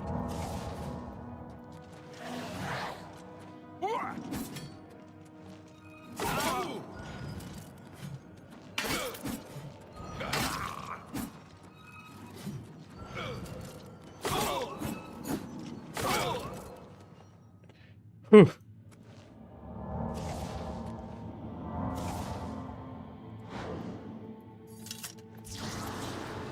Claymore flames. I mean, the thing is that the value to weight ratio is not great, and I don't use claymores, so I'm not going to bring that with me. That'll end up being like worth 10 gold per pound, which is not a great ratio. Like once I sell it. I think his repair hammer and his arrows, the rest of the stuff. Wait, what was the miner's boots with fortified athletics? I'm gonna bring those. Let me see what kind of boots I have right now. Leather boots. Let's see if miner's boots are heavy. It is heavy armor. Never mind. I'm going to hold on to those to sell them. But wearing heavy clanky boots is not going to help my stealth.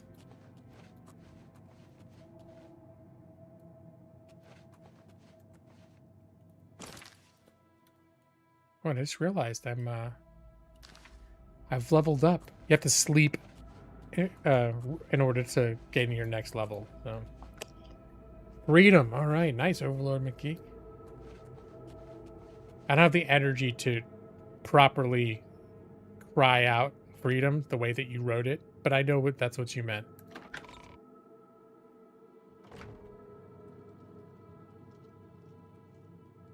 All right. See who all's in here. Right there, buddy.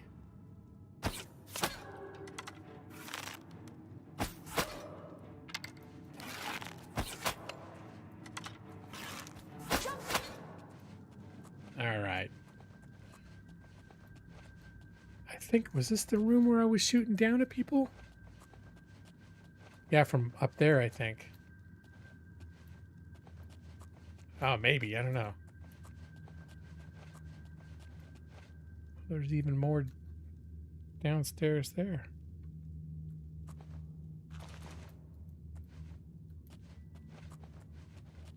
We'll cross that bridge in due time. I'm getting like 1,000,000 notifications right now. Oh, they're just random. Like, hey, look at this YouTube video. Look at this. Oh, okay. My Apple Watch is a lot more responsive in terms of giving me notifications that my phone would give me. It has a satisfying little vibration feature. Not like a full vibrate, just like a little tap, little gentle tap on the wrist, and a very small, subtle ding. I think I used to turn notifications off on my Fitbit. Oh, I just walked like right into that. I feel like Mr. Magoo. Like nothing hit me because I just happened to. Oh, never mind. That one hit me. Didn't matter though. I haven't turned the difficulty on this game down, have I? Graphics. Enemy combat. No, adept is the default. All right.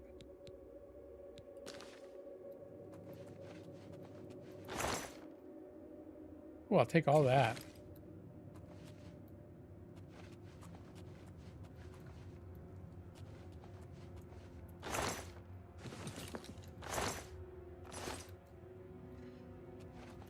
Oh, I'm guessing this is where, if they were going to have one of those bottles of wine I'm looking for, it would have been here. In one of these chests, so. I mean, I still like going through dungeons and killing everything. That's fun. But it'd be nice to find more of those wines. You know what? I'm going to use this little bed for just an hour to gain my level.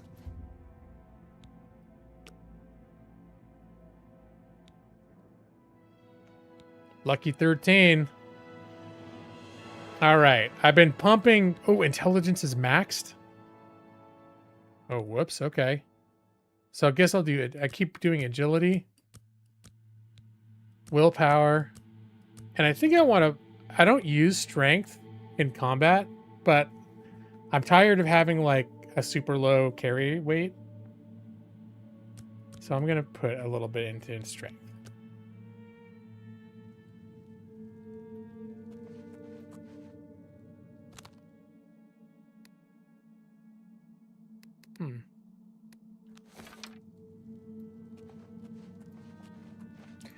I used to have a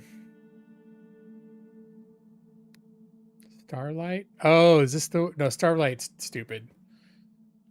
Let me see. Is this the one?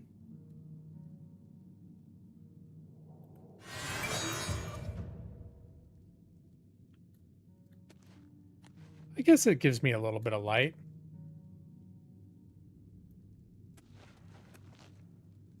But then I can't turn it off if I want to. All that is to say is I think it just... We could use Starlight if you're in combat. It doesn't take up a hand.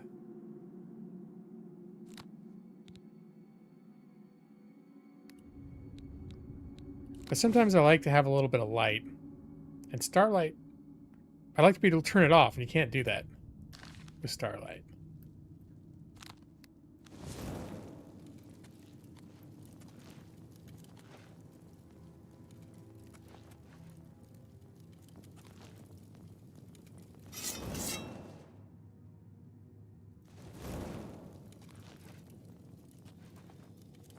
Let's get around this thing.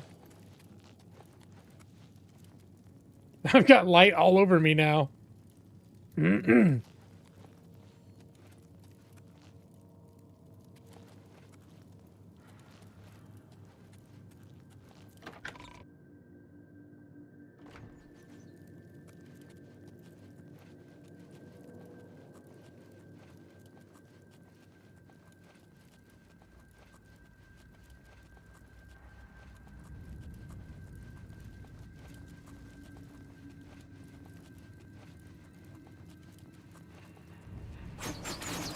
You just keep walking right through those traps.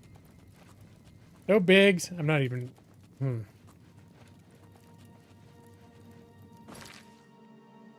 I go down here? Oh, apparently not, because that thing hadn't hit me yet.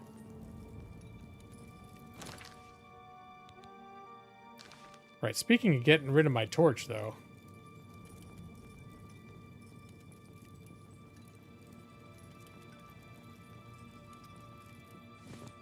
There we go.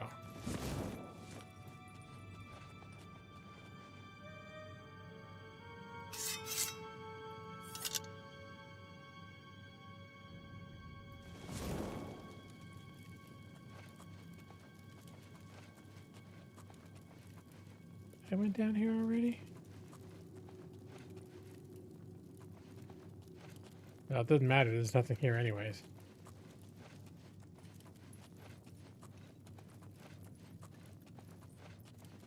Some dungeons are better lit than others.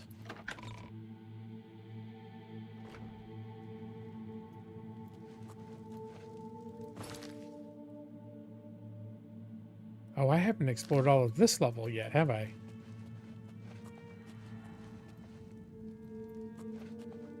Yeah, old pressure plate. Oh, there, yeah, there's a guy over there.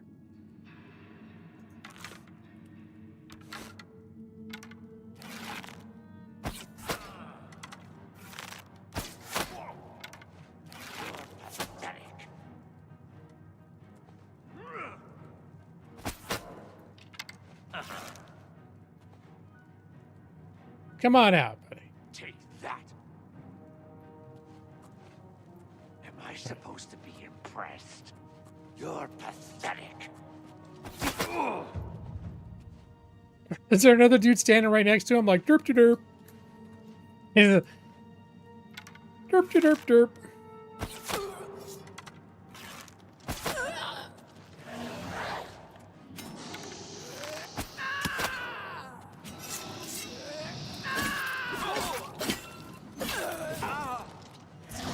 Let's get this over with.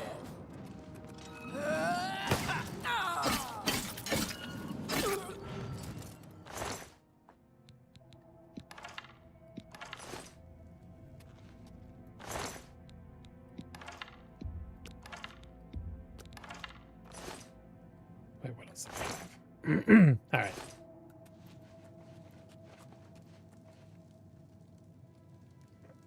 You're not impressed by my ghost friend? You consider that a failing of my conjuring abilities?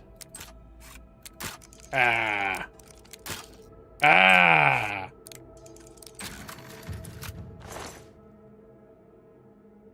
I'm not a huge fan of the lockpicking in this game.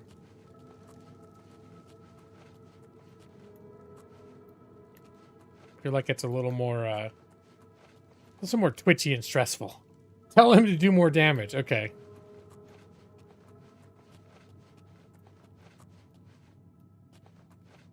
Also, maybe... Whoa, fuck! He's gonna stop walking into traps. Maybe I will still find one of those coveted bottles of wine that I've been hoping to get. Yeah, that's the thing about Skyrim is too easy by comparison. All right, I can see there's a pressure plate. There's all the maces that are going to come down if I trigger the pressure plate. For 1 second in time, I'm not falling for it. I'll probably step on it in about 10 seconds, so. Here, you fall for it. All right, fine. What do you have, NPC? Little NPC? Bullshit? You too good for a little pressure plate? I fought much crabs, more fearsome than you. This is the part where you fall down and bleed to death.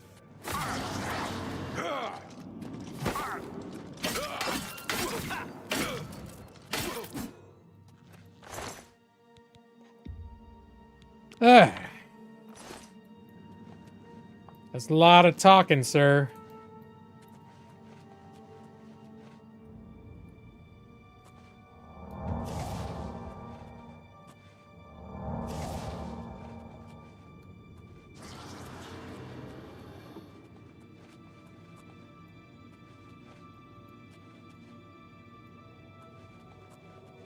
Nothing there.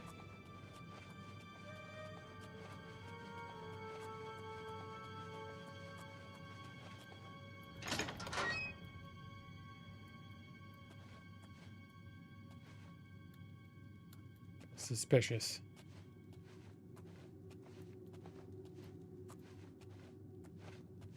Okay, keep going down there. There's a chest.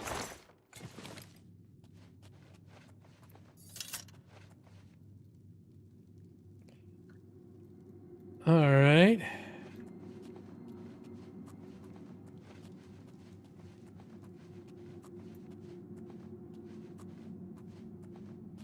Tilting my head. I keep tilting my head to the right when coming around these corners.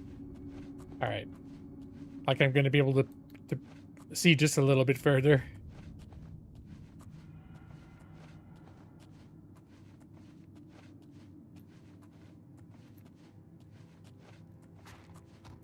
Is there really no one down here? Try someone standing right behind this pillar. No people or treasure chests? What's the point of this whole wing of the dungeon?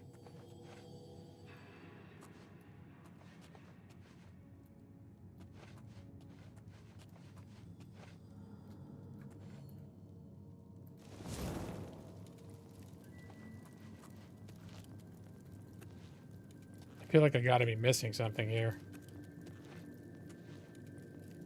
Just get some bones? No? Mildly disappointing. Was that the whole? Guess that was it. It's very anticlimactic.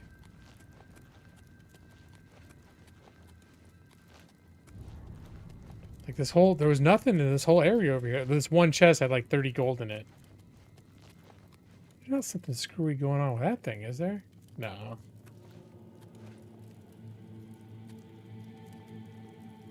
All right. Just walk through a few more traps on my way back out. Hey, I didn't walk through that one.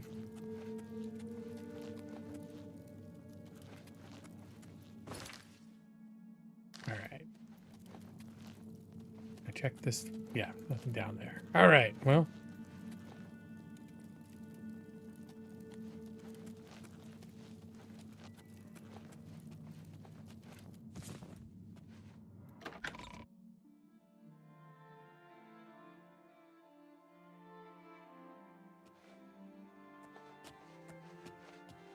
Time is it? Game. Always nighttime.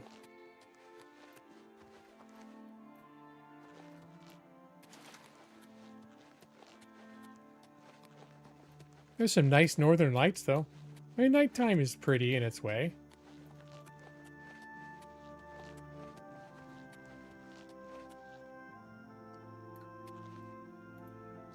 I gotta say, this game is kind of... I feel like this version, especially on higher graphics, but even when it was on lower graphics, pretty breathtaking. What is this? Is he a bandit? He looks like a common folk. Nah, he's a bandit. Another one of those. Must have been. Oh yeah, I'm just John the Tailor. I'm just here to pick up. Just looking for different herbs for my sick wife. Well, well. Look who we've got here. Oh.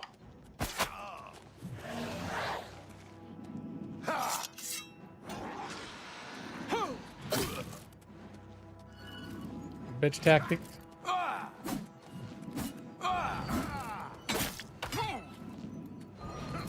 Die, damn you!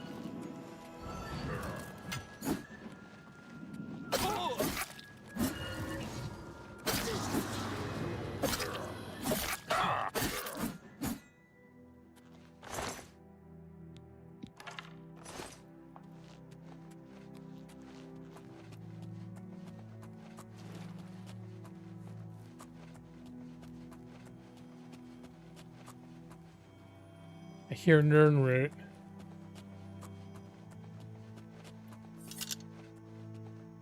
Two decades of gaming, you still can't tell the difference between an NPC and an enemy. Why you never stealth? Warhammers, there you go. Combat bandits are a bit spongy. Needs more sneak attacks. Yeah, they seem like as they've been leveling up, their sponginess has increased. So I feel like for a little while there, I was one-shotting them if I hit them with a sneak attack. Of course, in this case, I didn't get the sneak attack. But you saw in that last dungeon, I was pulling off plenty of sneak attacks, and it only take like maybe the top 20% of their health. I just turned level 13. So, not super high level. I hope I don't do the same thing that I did when I played this originally when it was new, where I just did a bunch of side content before I did the main quest, and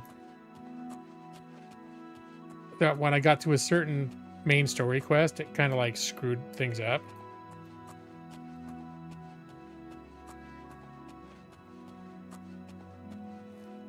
All right, I'm gonna make it be 6 a.m. because I can.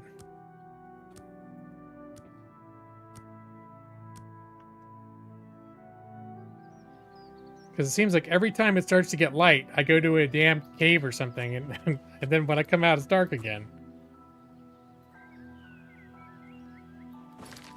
Here, coming. Oh, what is this? An Inn of Ill Omen. Was that a quest?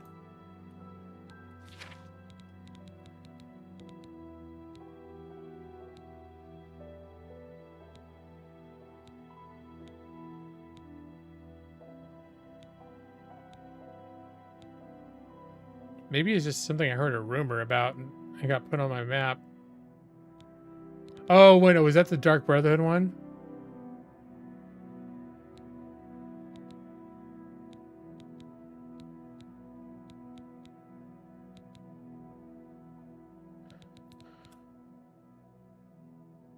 Knife in the dark. Yeah, the Inn of the Ill Omen is where I'm supposed to go murder someone. Nope, I'm not feeling murder in my blood right now. That's again, even though I know that the Dark Brotherhood quests are supposed to be the most interesting quest in the game, there's something that turns me off about going. I mean, I could see being a hitman, sort of, but being like I played Hitman and sort of been into that, but he's also sort of always like strategically going after bad guys. But the Dark Brotherhood is just so like overtly evil. I want to say in Skyrim it was a little bit gentler, like the lore of it. They were still evil, but it was still like you got the sense you were going after bad people. Like you'd learn about who your target is and be like, oh, that's a piece of shit. And then you wouldn't feel so bad.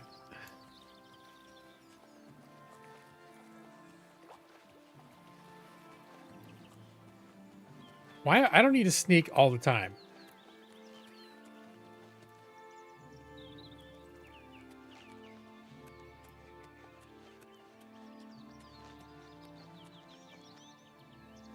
Waterfall.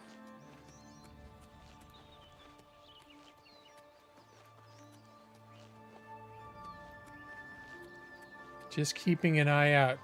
Those are elvish ruins. I don't need to mess with those. But I do want to keep an eye out for way shrines of the Nine, which have a very particular look to them.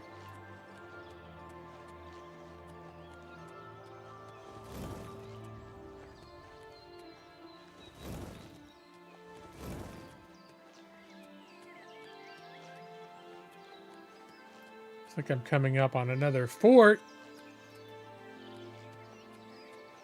Are those wild horses? I don't remember there being wild horses. What happened? Did they run away? Hello, horsies. Horsies. I'm hitting E. You won't let me ride on you? Okay. Still, it's pretty cool. I have a horse. I never ride it. Because there's too much going on Uh-oh.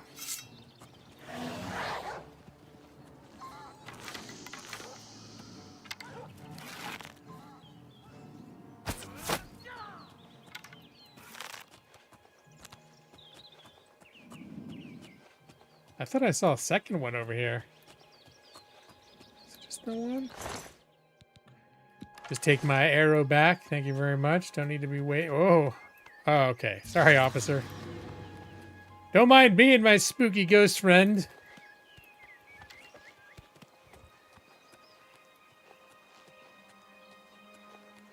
For some reason, I thought in this game, if you summoned ghosts around guards, they'd attack you as a necromancer, but apparently not. Is that something that happens in Skyrim? Again. I'm gonna fall for it.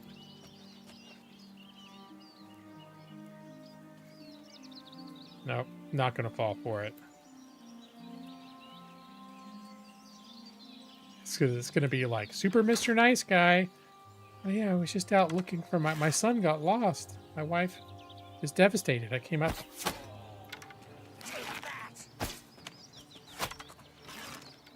My apparel is broken. Uh-oh. Into that shit. Which apparel? Oh my god. 2 things are broken.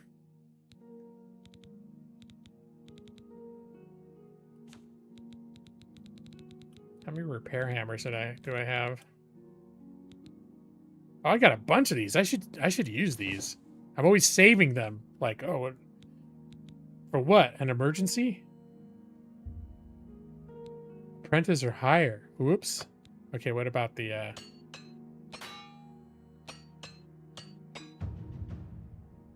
anything else? I can't do that.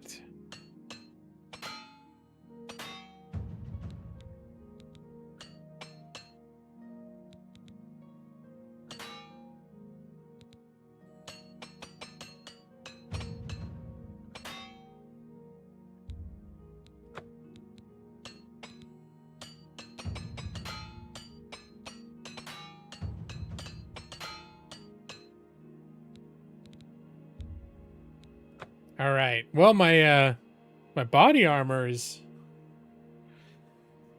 busted. That's not good. And I'm not skilled enough to repair it.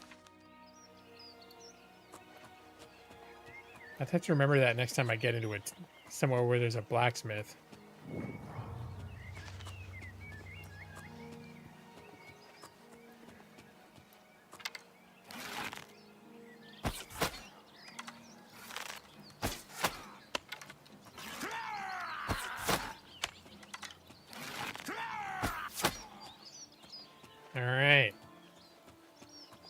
I feel like I keep wanting to hit R to reload after.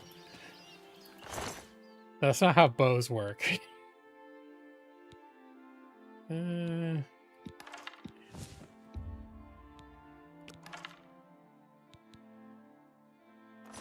right. All that dwarven armor is heavy as F.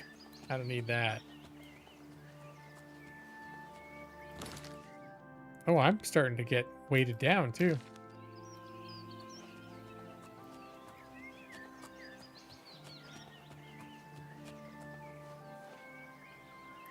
Yeah, I already looked at this shit. All right, well, in we go. And another fort. Another disappointing, not bottle of wine, probably, but we'll see. Maybe this time I'm going to get my wine. I'll get my wine, or I'll do some whining. One way or another, there's going to be wine involved. Hey. Why won't you die?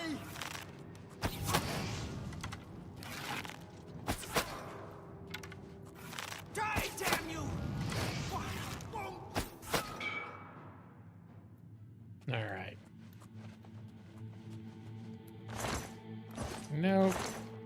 Ah, some gold. Okay.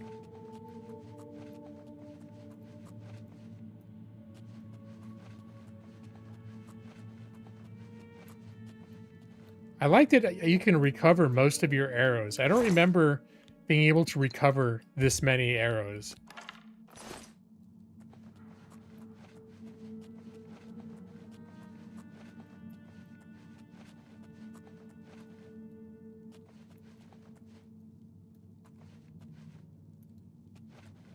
Hello?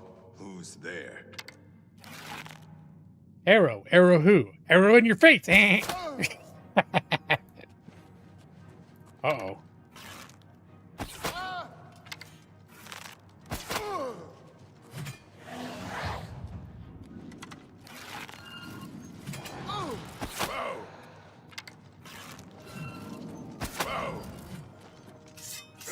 Uh-oh. There you die. Let's get this over with. Whoa! Oh! Oh!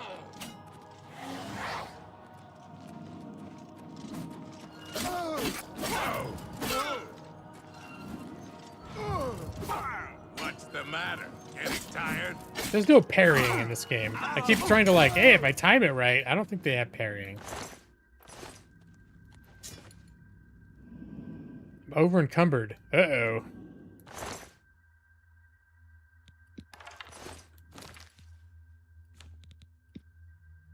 Oh, I didn't mean to pick up an elven longsword. All right, let's drop this.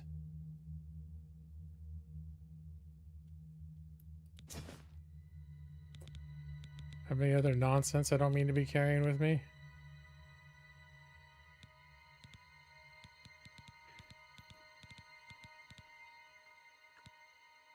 Wait, how heavy was that longsword?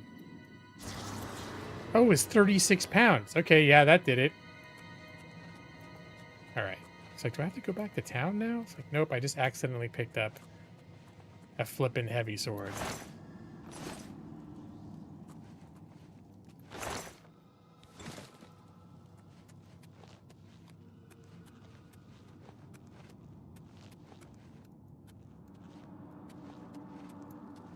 All right. Let us continue.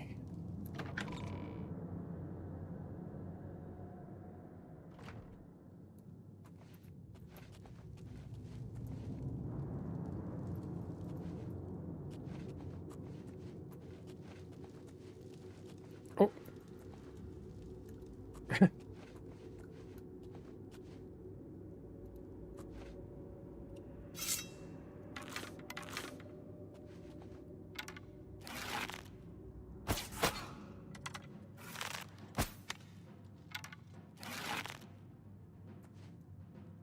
His friend's just like, I'll just stay here. What just happened? That must be nothing.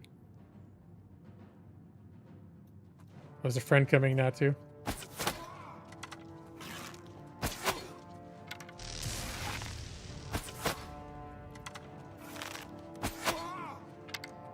Quit healing yourself.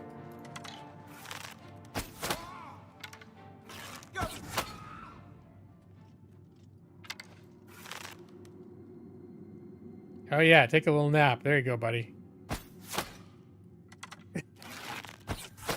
I felt that's rude. That was very rude of me. Dude's just trying to take a nap.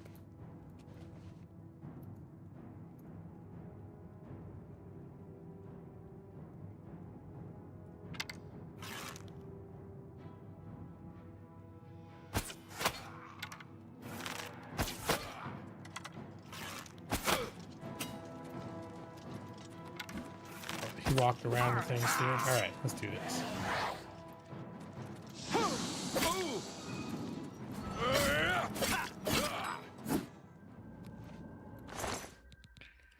All right.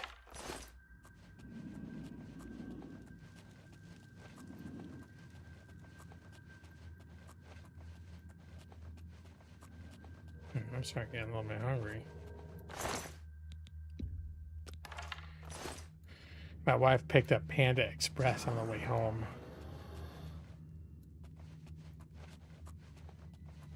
We have some leftovers. Although I also have some snacks right Hello. here in the room with me. Who's there? And peanut butter pretzels from Trader Joe's. Oh.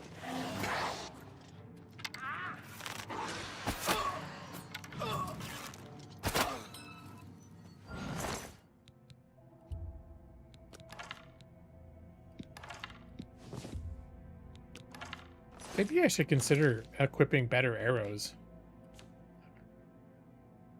See, right now I'm using steel arrows. They do 7. I guess I don't have a ton of... I could try the dwarven arrows.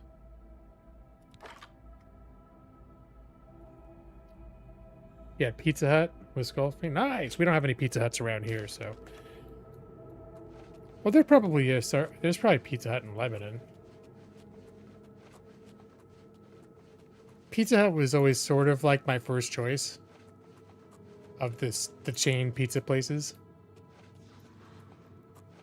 Not necessarily the highest quality, but... So like Taco Bell's not the highest quality either. But I love it. Nope, don't need more torches. Like those.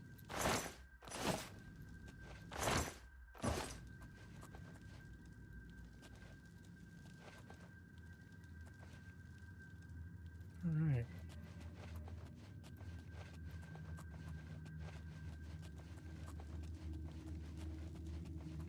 Well, for Taco Bell, it depends on who you ask. Some people recoil when they hear the words Taco Bell. Like, oh, it's disgusting, cheap shit. It's not real Mexican food. It's like, yeah, it definitely is not real Mexican food. You're missing the point. I didn't eat it because I thought it was authentic Mexican food. I ate it because it was yummy. And a lot of the most delicious things aren't from the highest quality ingredients. They're from crap ingredients.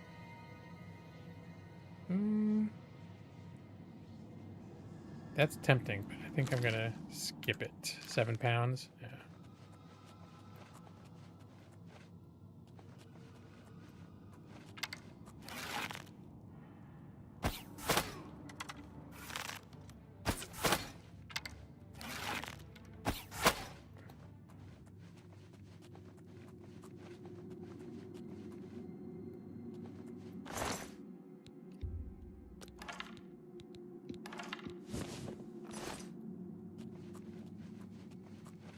I think I am going to grab some of those peanut butter pretzels.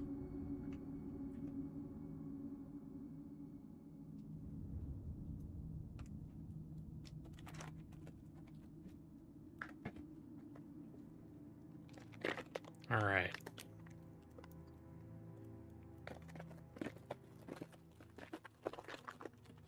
I know it's Brad here. He probably wants to hear me chewing. So anyone here doesn't want to hear me chew pretzels? Oh no. I was supposed to be having a no/low chat interaction. Here I am about to chew loudly into my microphone.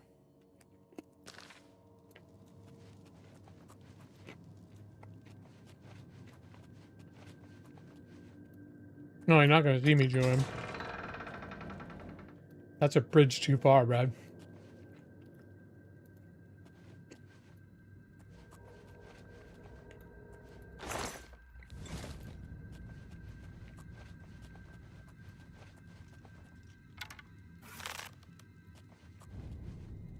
Who's there?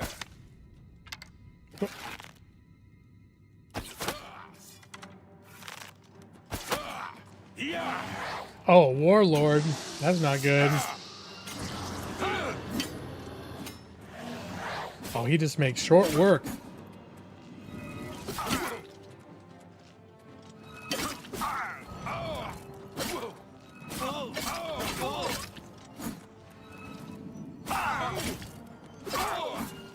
All right.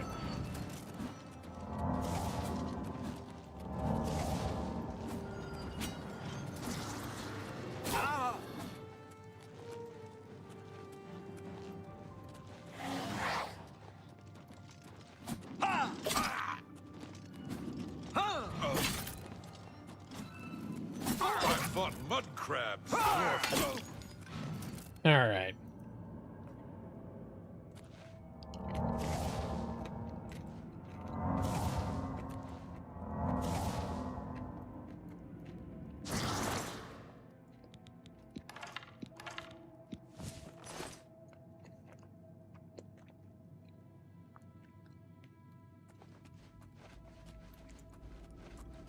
Let's see if he has some wine I'm looking for. I mean, no, but has a good potion. All good stuff.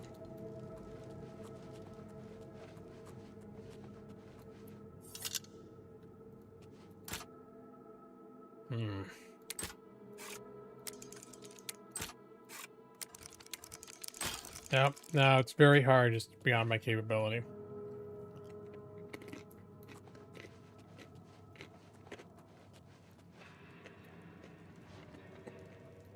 He didn't have a key on him, did he? I don't think so. No. A key laying around?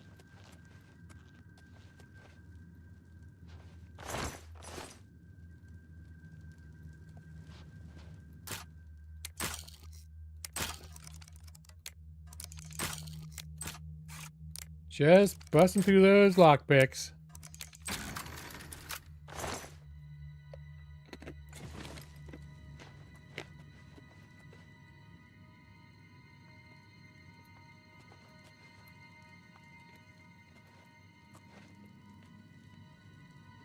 Guy's dead. I've already been over there.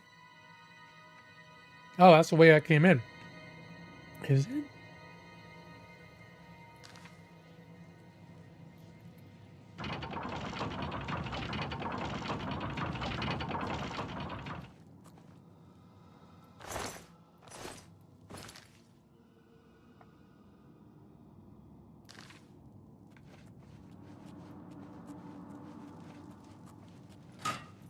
I feel like, oh, I feel like there was more.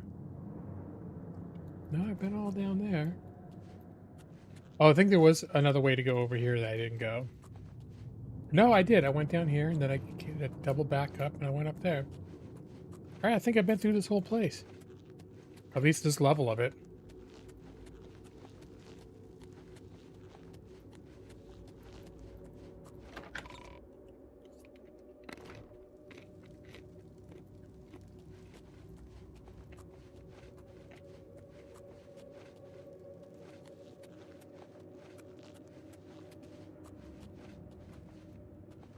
I haven't been this way yet. What's that?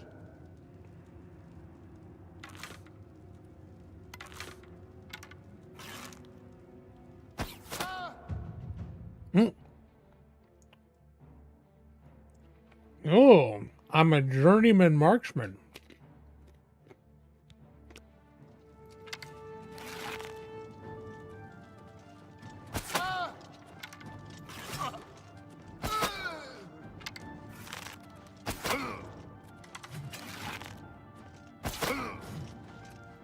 Take that!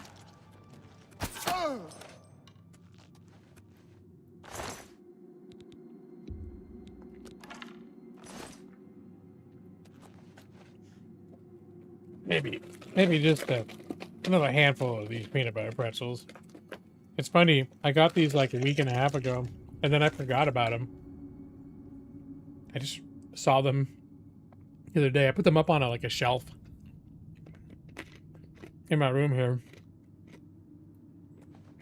Well, I usually don't put food. I just wanted to get them out so Millie couldn't get to them, and I forgot they were in here.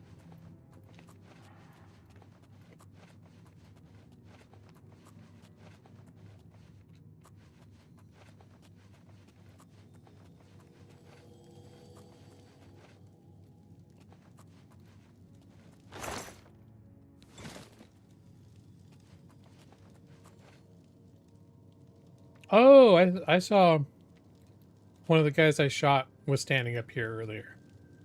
All right. Now I think I have seen everything.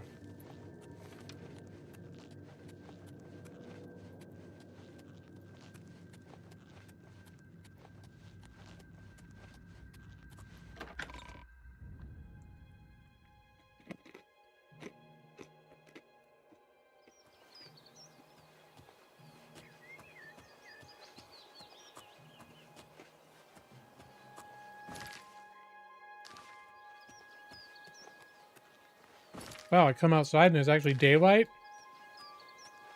It's a shock. All right.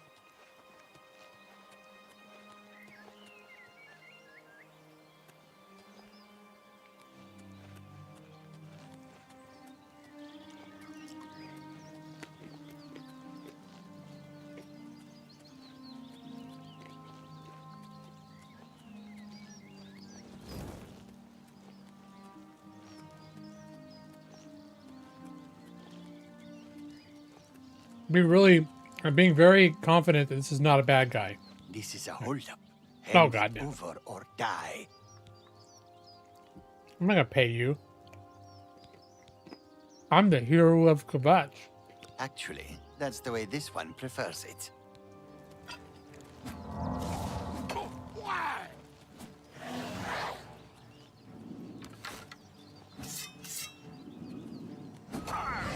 You'll never take me down.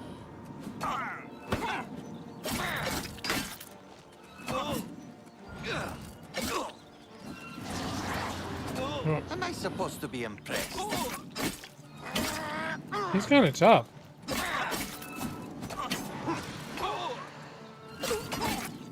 I've fought mud crabs more fearful.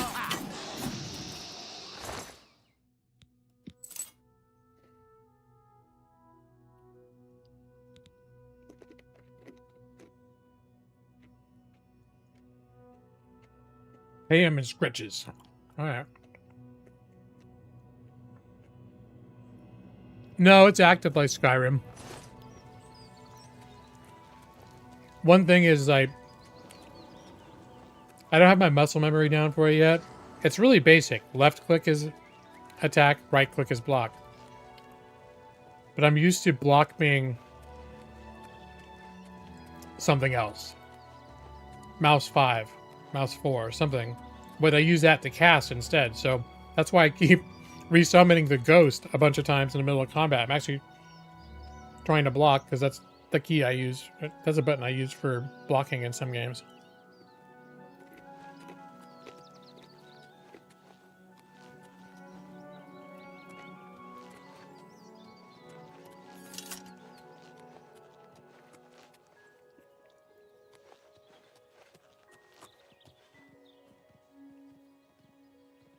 See, this could actually be a hunter.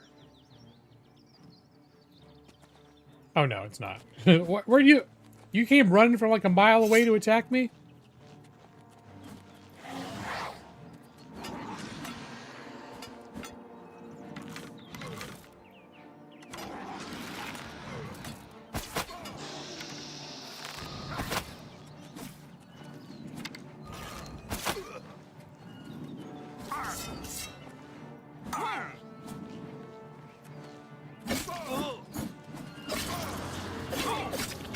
My sword while you can. Today you die.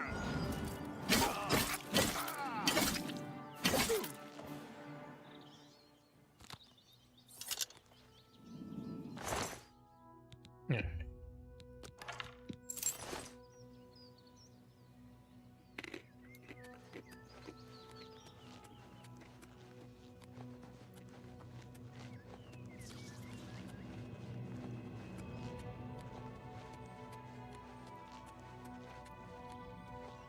I think I'm going to Legoland, alright? No. Wow, it's way the fuck down there.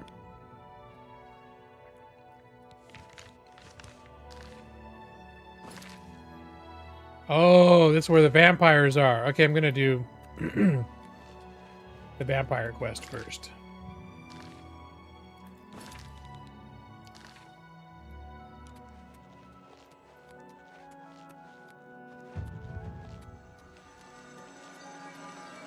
I don't know what power this is, but I'm drawing some power from this well. I definitely need to go back to town and get my shit repaired, though. So what I think I'm going to do is I'm going to find the entrance to this cave so that I can mark it on my map. I'm going to fast travel.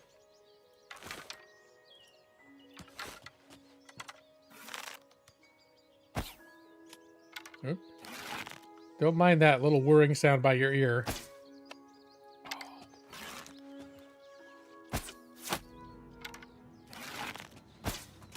Oh, man. How am I missing this guy?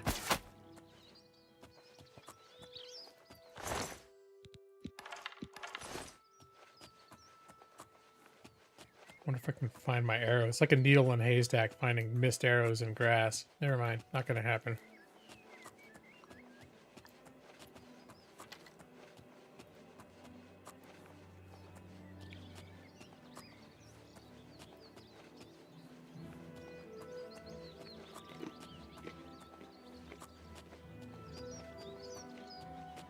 Yeah, learn route.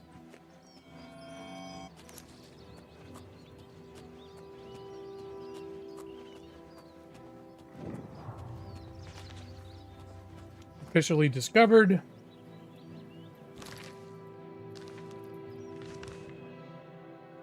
All right.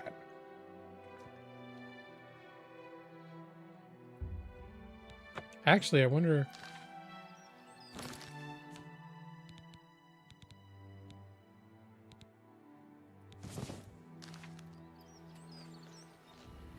Take a shortcut. Maybe I don't have to fast travel.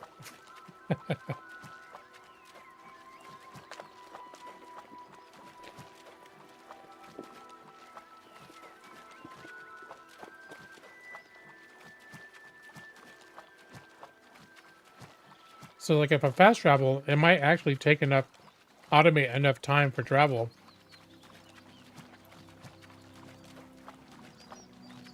But the stores would be closed by the time I get there.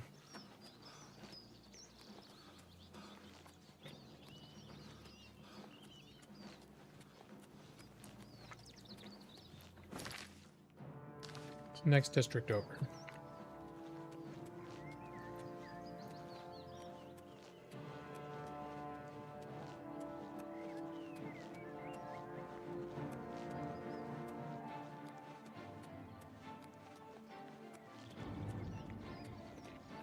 Something attacking me?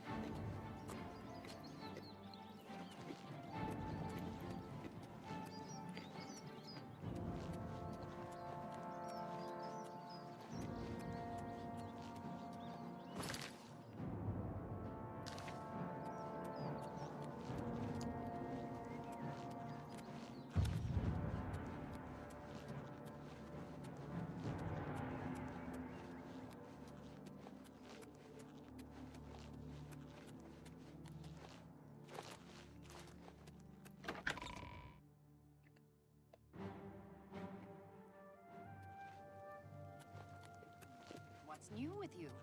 I saw a mud crab a couple of days ago. Ugly little animals. Disgusting creatures. I hope to never see another.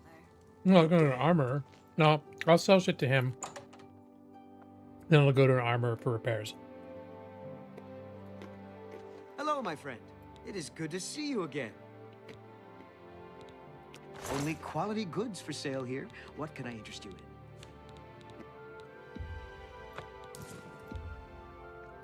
You've made a good bit of gold.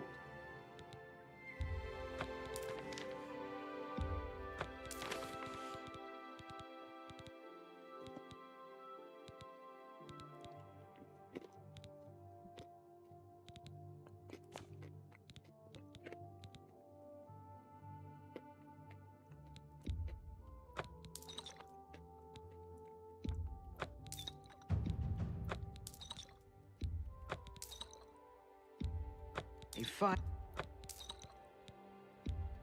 That's more. You got a great. You've made a good bit of.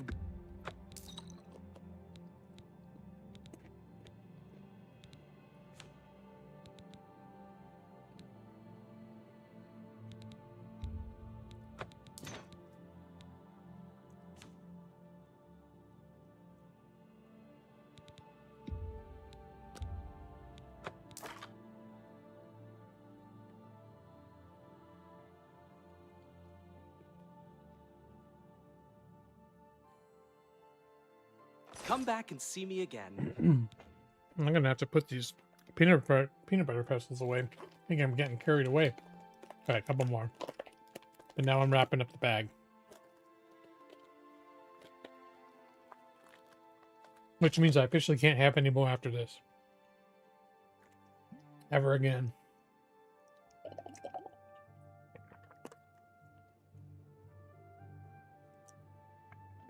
Please return soon. It's always a pleasure to see you.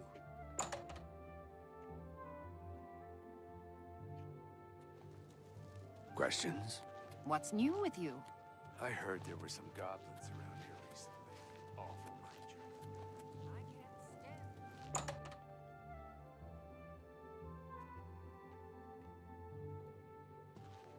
What can I do for you? If I can't fix it, it ain't broke.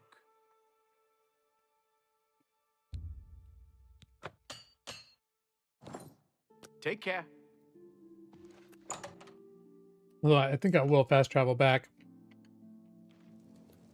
This is a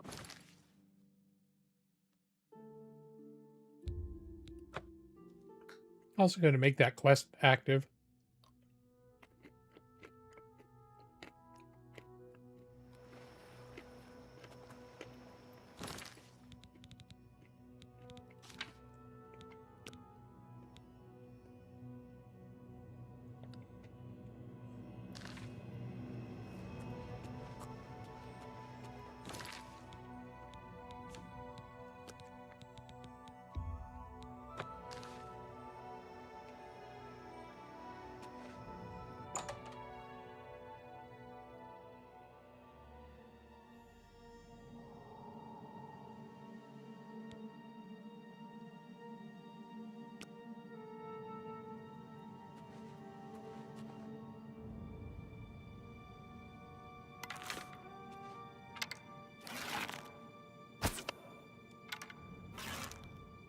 Ugh, zombie on fire?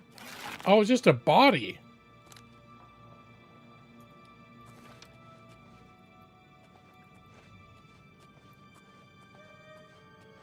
Well, that's fucked up.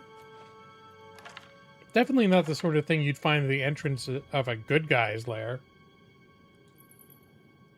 This is the group that said they were vampire hunters, like they were a great secret society of heroes. They're actually vampires that tried to fool me into killing somebody who'd figured out their secret. Some real riveting plot twists there. Although their whole little group seemed a little shady from the beginning. He was kind of an asshole, too. Well, if you count the first stream as an actual stream, Jeff. I didn't talk at all. I was going to not talk in this stream, but I keep talking. I forget, the vampires does it have to be magic or silver? Apparently not. Oh, it's an agent. So that's probably a human.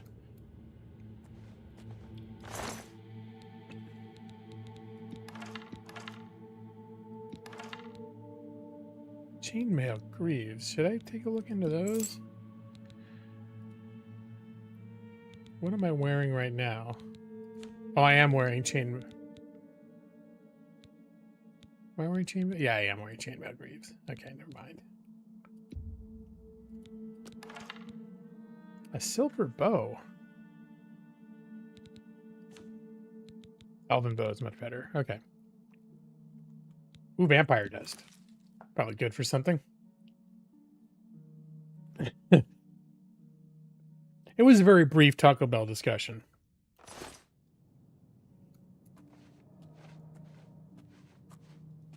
Because Evie mentioned getting Pizza Hut. I was like, that's my go-to place for pizza of the regular chains. And I was saying, the places I like the most aren't necessarily the highest quality. And hence, Taco Bell was brought up.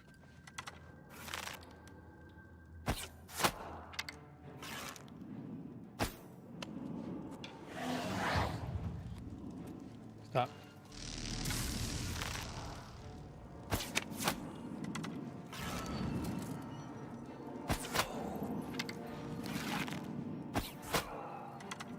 I don't want to get your damn vampire curse. Oh no, which one is mine? That's mine. This is the bad one.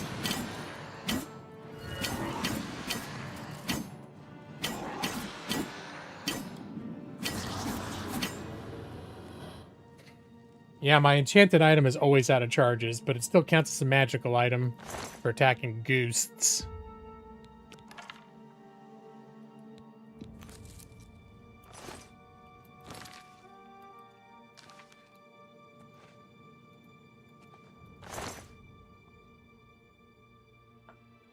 Ectoplasm. If somebody sneezes and you want to keep it?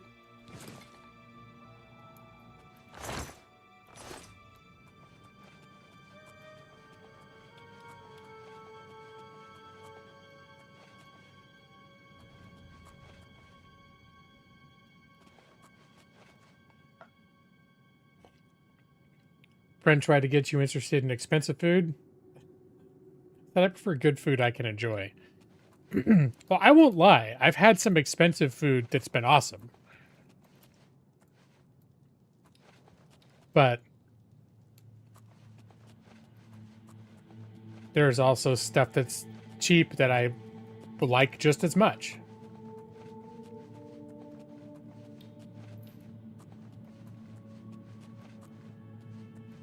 So the incentive to go and seek out expensive food is, you know. Cool.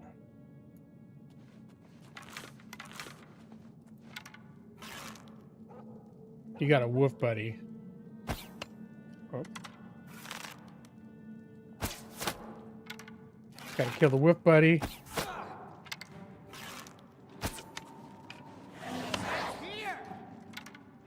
Oh, I didn't see that guy over there.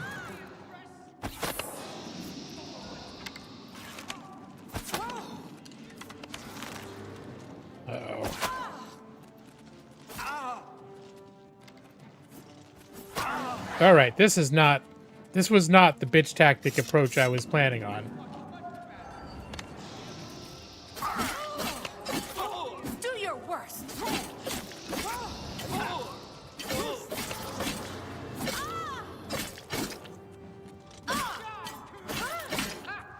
You'll never take me down. You're supposed to be impressed.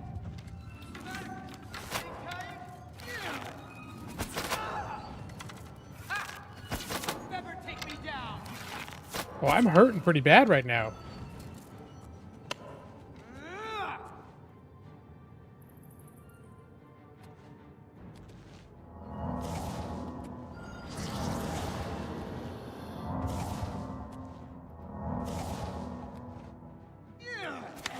Best you can do?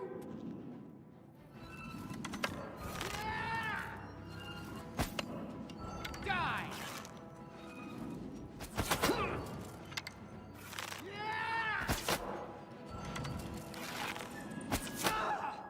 Sheesh.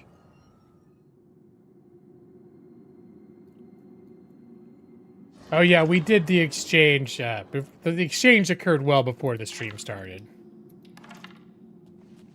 That's officially what it's called. It's the exchange, capital T, capital E. The exchange. Whoever does the exchange, like my wife will announce it to me, or I'll announce it to her, because Millie may attempt to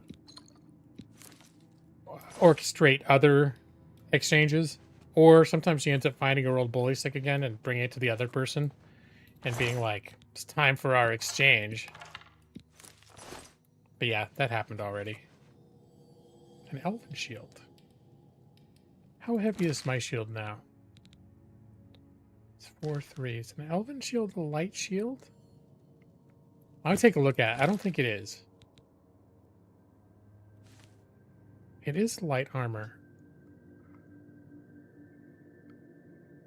Huh. I think I'm going to use it.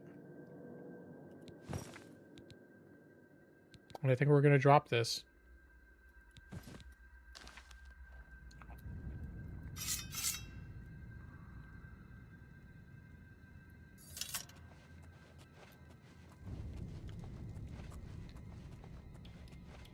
Did I check the archer?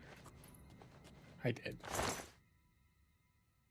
A dwarven short sword. Okay, now I gotta... No, my short sword is magic. Never mind. I was gonna say, that could be an upgrade. But no, not for that.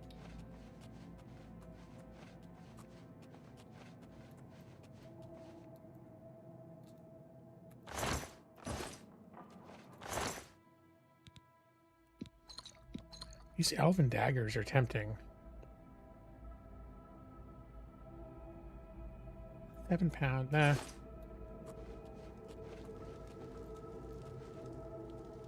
Wait, did I come this way? I did, but I haven't been down there.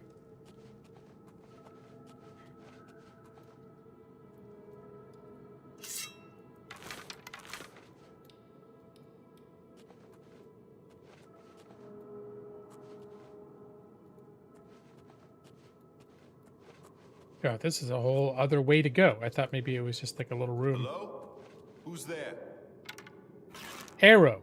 Arrow who? Arrow in your face. I know. I should stop it. It wasn't funny the first time.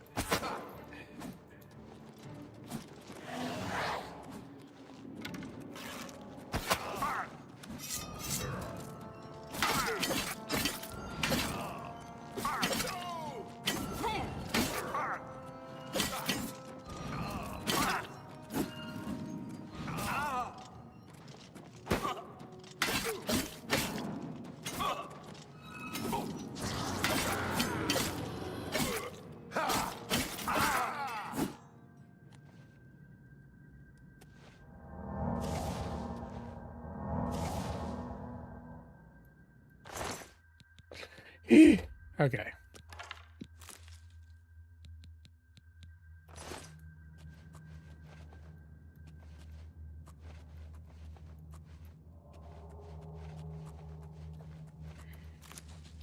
I'm gonna say some of those mushrooms are good for healing potions or something. Something good.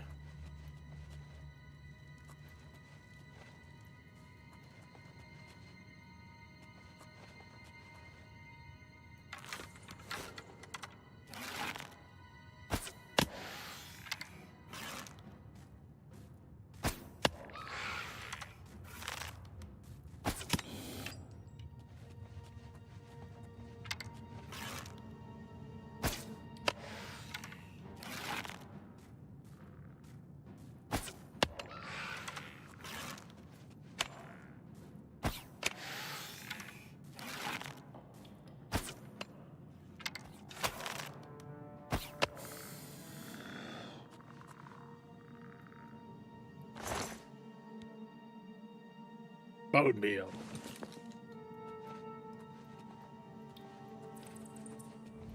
Too bad Nick's not here. Tell me whether or not bone meal is delicious.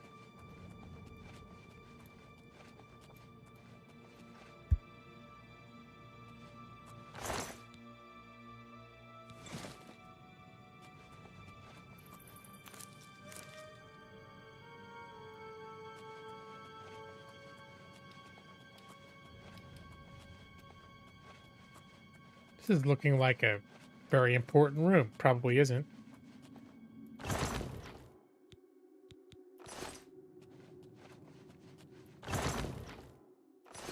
Yep.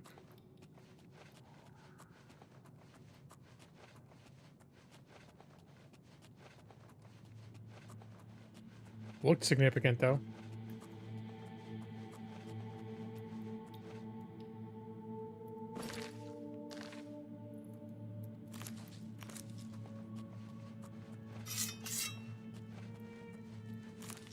There's someone right there.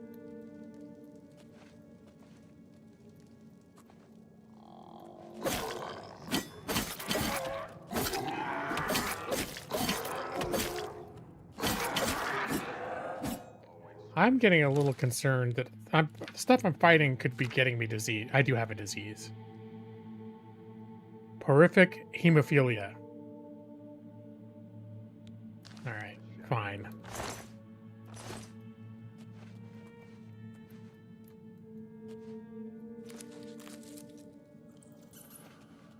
Can't remember if you can craft cure disease potions in this game. But that's something that's could be in short supply. Because I don't like having diseases. They don't go away. Vampire cure. I don't think it was a vampire disease. I think it was just from either rats or you get diseases from other things. The vampire disease is like more serious. It does more shit to you, and then then you turn into a vampire. But I don't think that's the disease. Oh wait, it might be. Hemophilia is blood related, huh? I might have the vampire disease.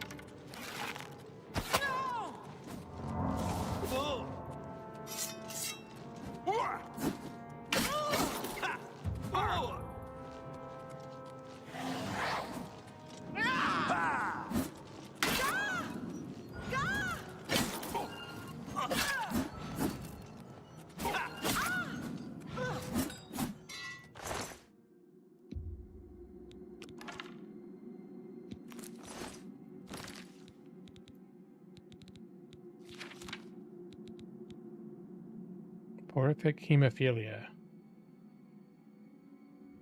Yeah, that could be a disease.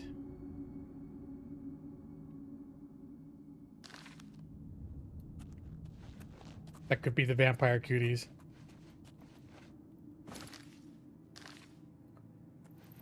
Is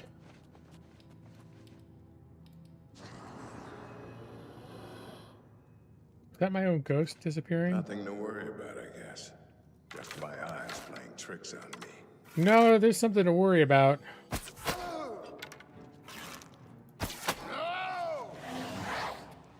Move.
Doggies first.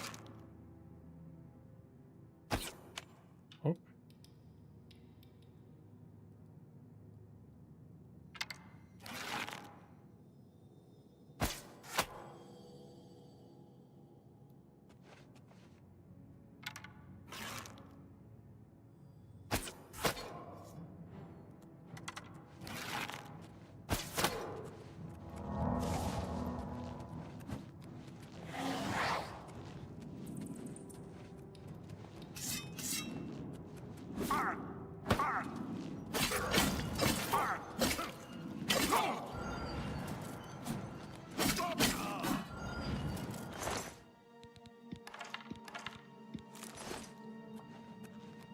Yeah. Okay, all right.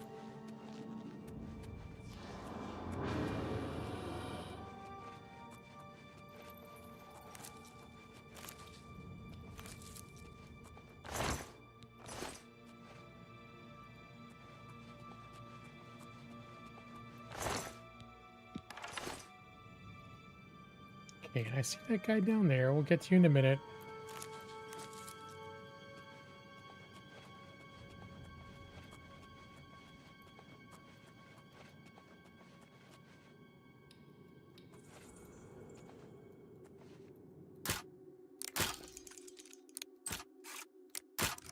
Yeah.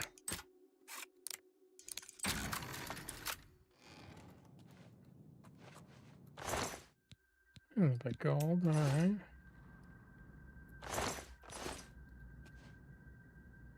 Yeah, the rest of the stuff not so good. Ugh. Oh, my neck is starting to get a little sore.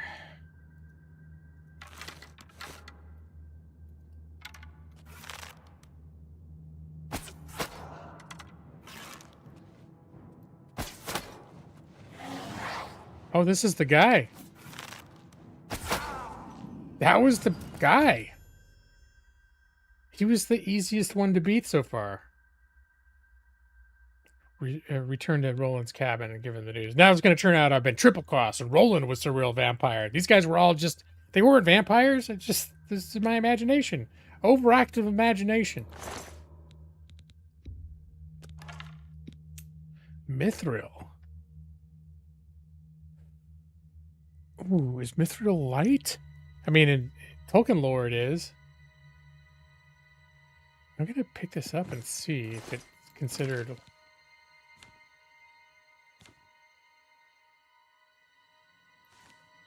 It is light armor.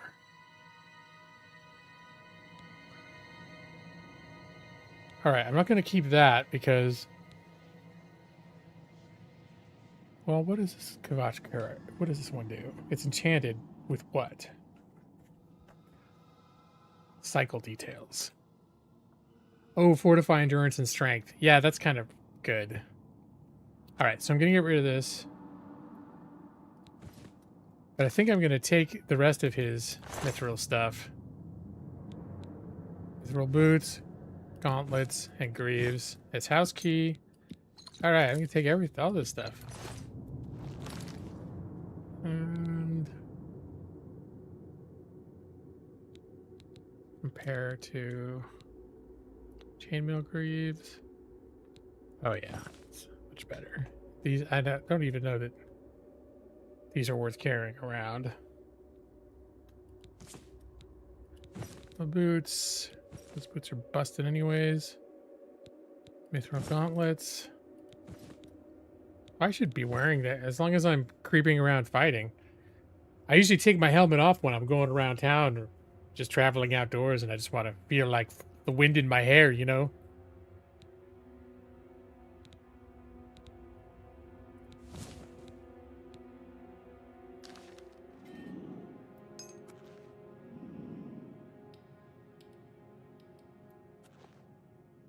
Yeah, it's looking pretty badass. And that's light armor too. Nice.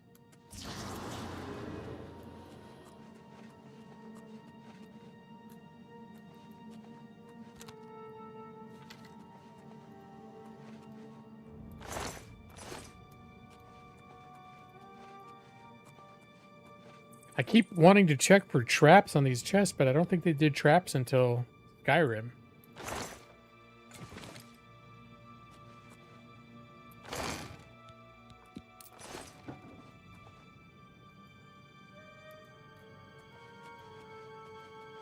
At least not traps on chests. Ruby. Wow, that got some nice stuff in that coffin. Check over here, make sure. No other. All right.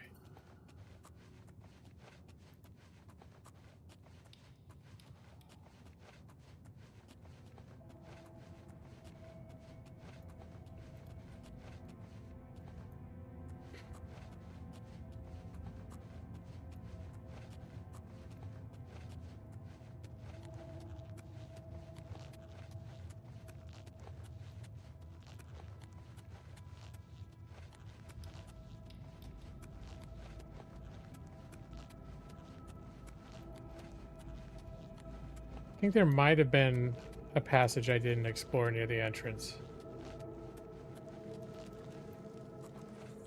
Yeah, like I started going this way and then I turned back.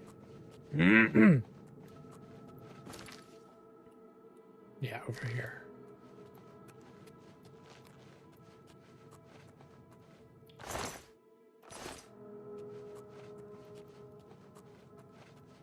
Oh, where was that?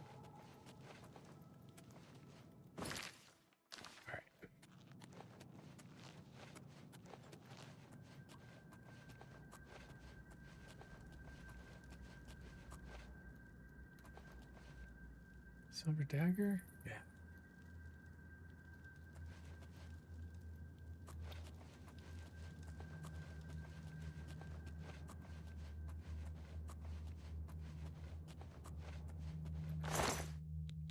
Oh, I didn't pick up my arrow. The sign that I didn't get that far. Let me push it close further enough ahead to get my arrow back. Oh, this was it.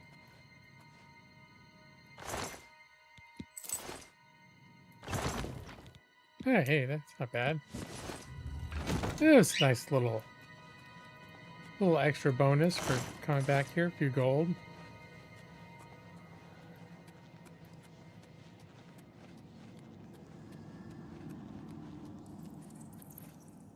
Wait, how the hell do I get out of here? All right. Go that way. Really fast. If something gets in your way, turn.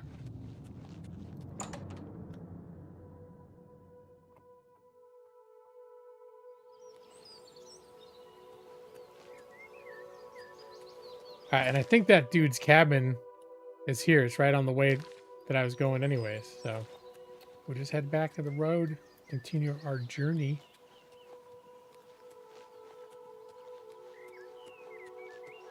Did I come out?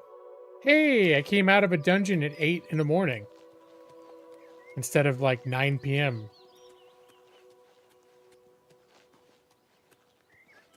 I thought maybe this little village up here, but this place looks like it's not nothing anymore. Let's see if there's anything worth picking up over here.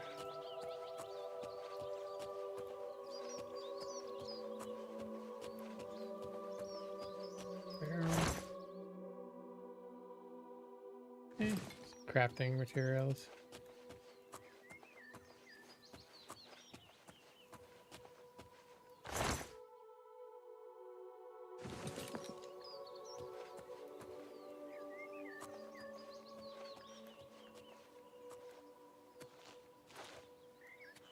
Ooh, that was a little tricky getting up here, but looks like we got a little bit of 1 gold. That's a whole bag with just 1 coin in it. All right. Yeah, it's a treasure. It's a skimpy treasure, but it's a treasure. The chest had like 5 gold in it. Don't mind me, Ossifer. Is that a? I thought it was a wolf. Is it a wolf? No, I thought it was a horse for a second. I hope it's not a horse.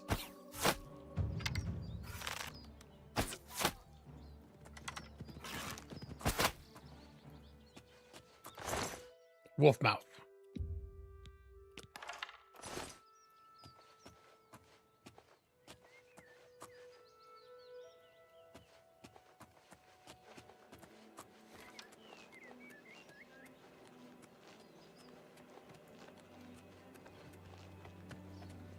All things alchemical.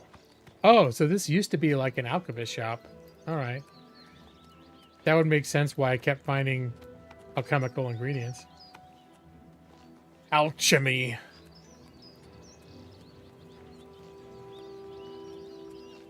Uh-oh, is there another fort up here? Well, you know what that means.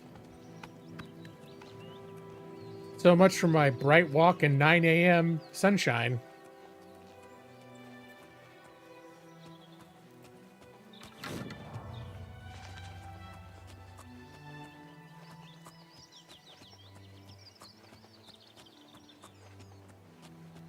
I saw something flapping like an imp or something over here. I know there's something over here. There it is.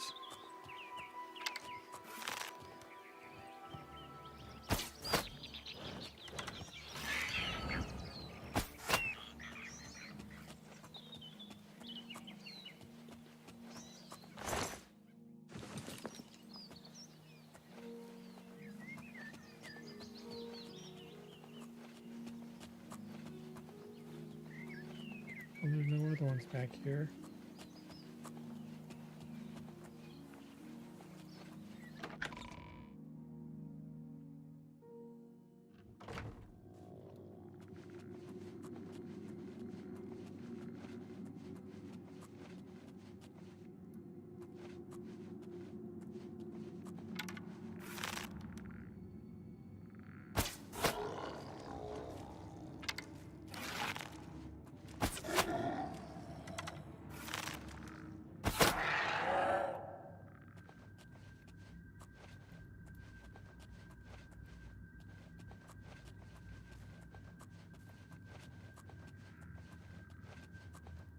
Ooh, chest. Almost missed it. Ooh, potion of cure disease.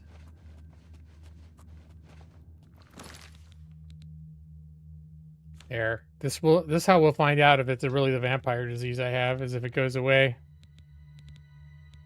from drinking this.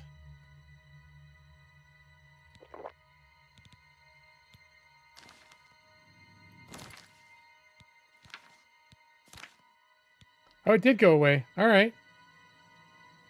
Well, I could be thinking Skyrim too. In Skyrim, at least, a regular cure disease potion would not get rid of the vampire disease. You had to craft like a special cure.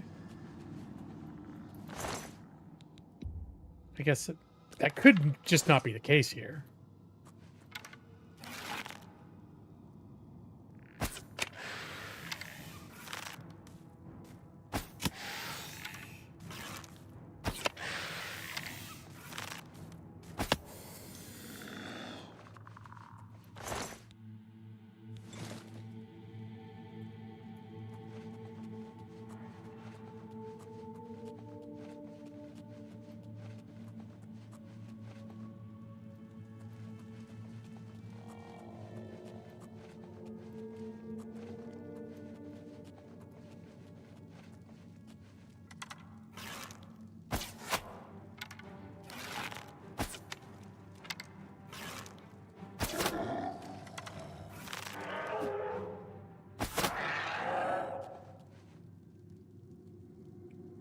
Cure disease does get rid of vampire. Oh, for some reason I thought there was some special. There was a specific special potion just for curing vampirism, but it's been a long time, so. Oh, as long as it doesn't evolve. Oh, so if you let it turn into becoming a vampire, then you need a special cure. Okay, that makes sense.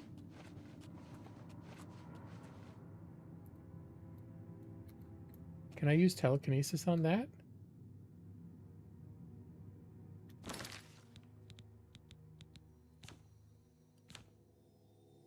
Remote manipulation.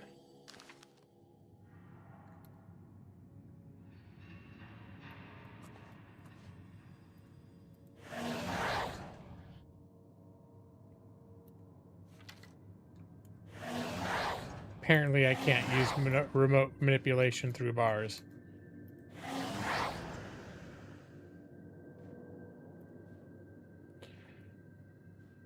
Okay. Wow, you even remember the name of the guy and place to do it with a black soul gem. All right.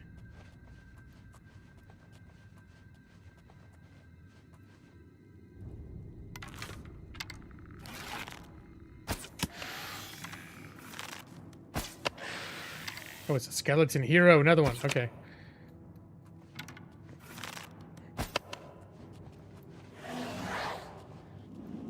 Yeah, no, I think you mentioned that you played a lot of Skyrim, so I'm like, okay, yeah, it doesn't surprise me that you might know that. Skyrim is one of those games. I've known a few people that have really put tons of hours into it.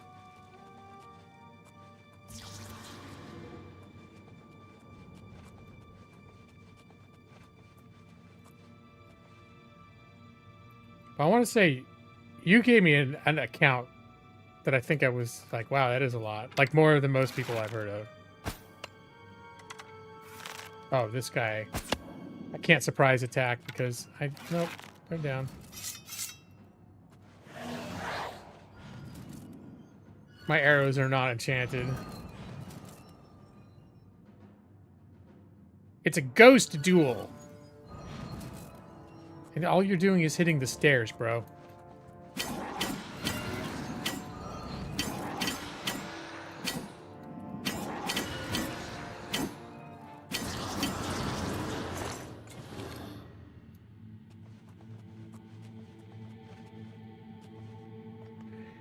Oh yeah, definitely Skyrim has replay value, and especially if you get into mods, but even if you don't. I found with mods, like, you basically can play Skyrim forever.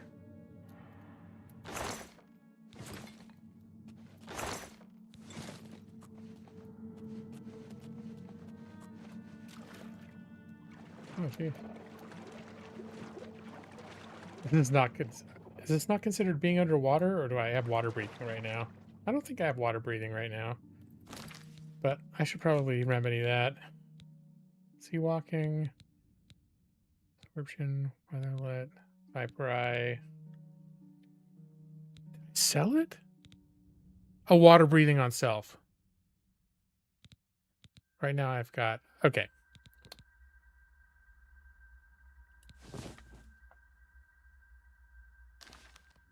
Just because I don't like to have to worry about suffocating.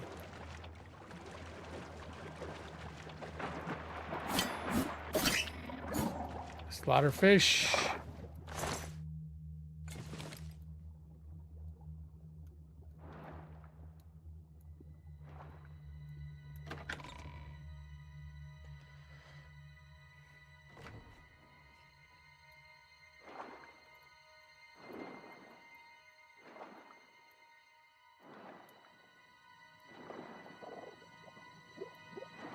Can I use my bow and arrow underwater? Yeah, I would think that doesn't work so well. It still let me use it. But it was just like, this limp little arrow. Where'd he go?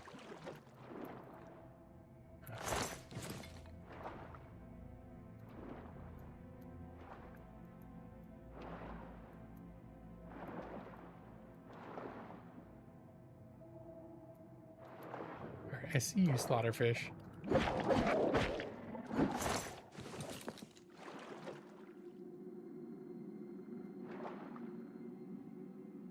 Right, I hear skeletons going around, but since I have the advantage of being able to be underwater as long as I want, I'm gonna check. These are all the sorts of treasures that I would overlook if I had the paranoia of drowning. Unless this is an area where you turn a crank and the water level goes down.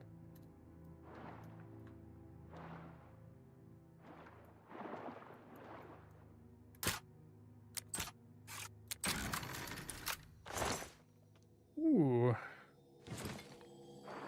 That's nice.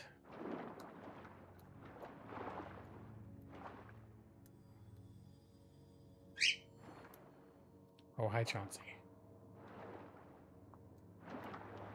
Who's totally alive and not an animatronic replacement of the real Chauncey.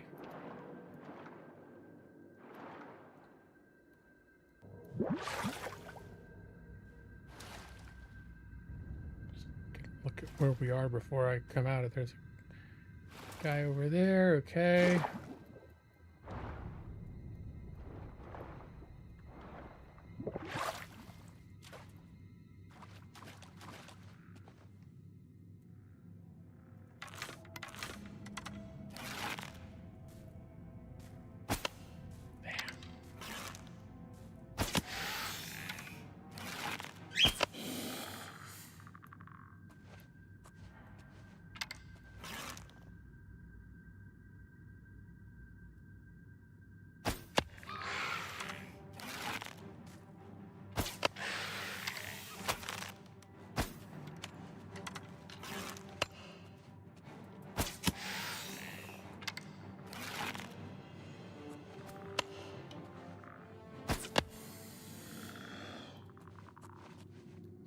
Is that a mud crab?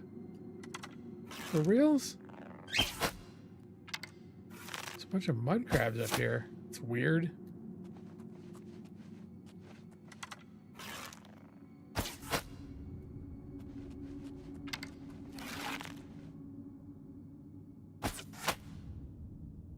Alright, well, no more mud crabs.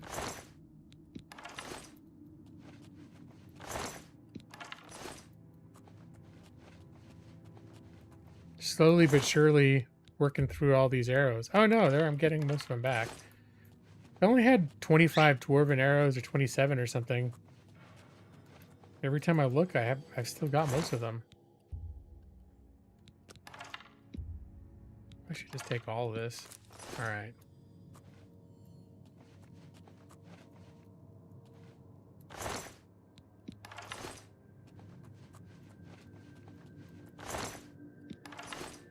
I guess crabs and skeletons get along.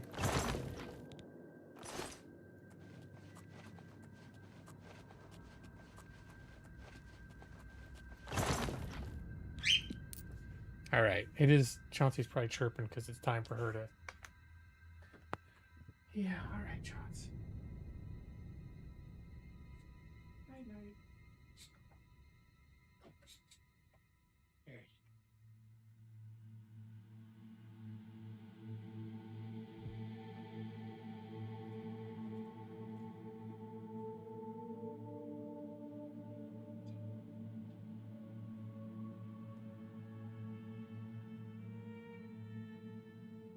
All right.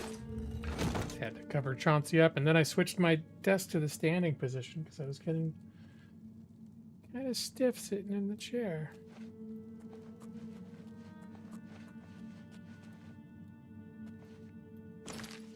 Okay, this is a different underwater area. Probably more slaughterfish to be found.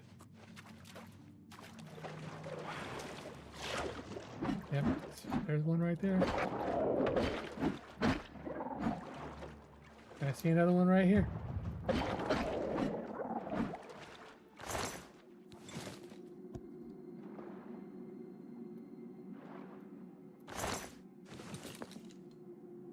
All right, let's check the whole room for slaughterfish.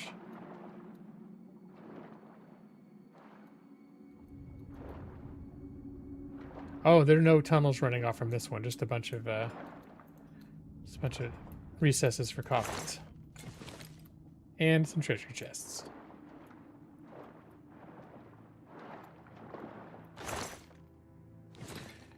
Some decent loot in this dungeon.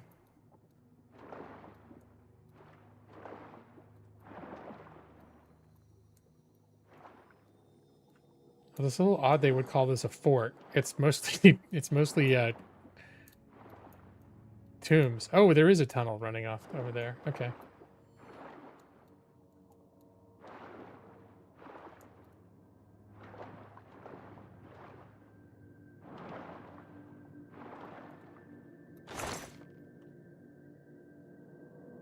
The bird is the word.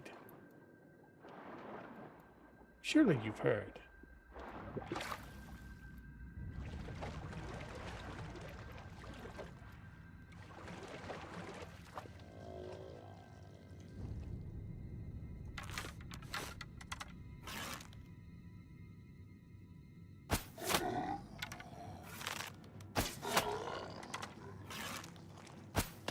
Oh.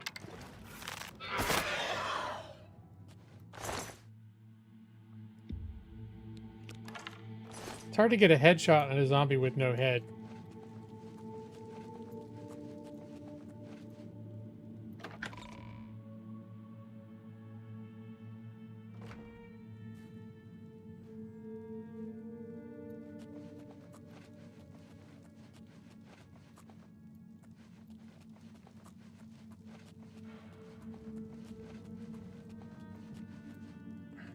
All right. I'm definitely seeing some evidence of underwater movement.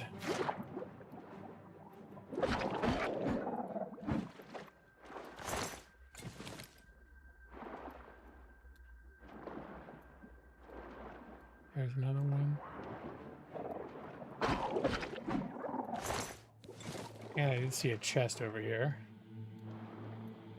Oh, lockpick. Eh.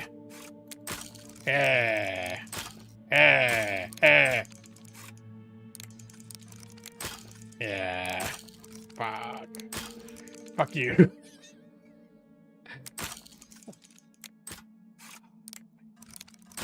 Yeah.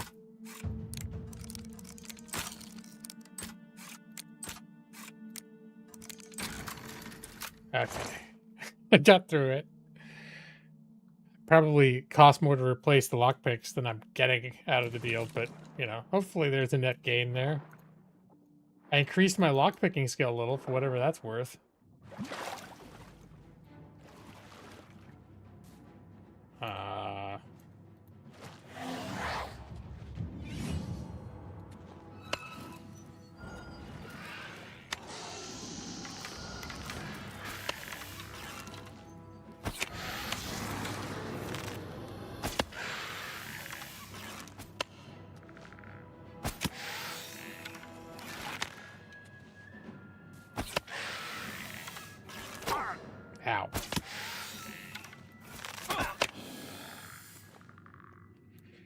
Hey,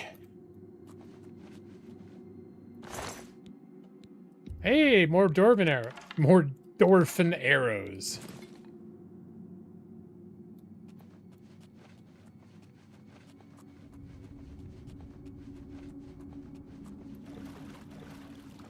There's a lot going on in this dungeon. Alright. Can't attack this ghost with my bow and arrow. Here, but I can get you started. Here, I'll get you started so that we can initiate the combat. There you go. The ghost will be like, hey, someone shot an arrow at me. Hey, coffee bird. I'm finding... I mean, I think there was a mixed reception on it, but I'm finding that it's really... I'm enjoying it a lot. I think it... Especially since I got my new PC. But I was still enjoying it before. I thought it played pretty well. I just had to turn a lot of the graphics down. But I still thought it was, like, pretty beautiful and played really well compared to trying to play the original. Where's his ectoplasm? Doesn't matter.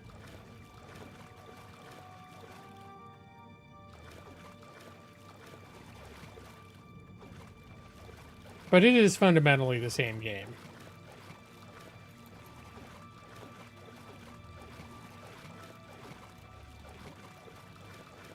An advantage for me is that I hadn't fully played the game for like 15 years. Oh, my strength is being drained. Oh, it's a wraith, that's why.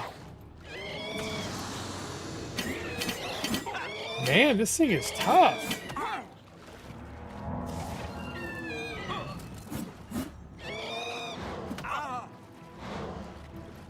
I may not get away from this.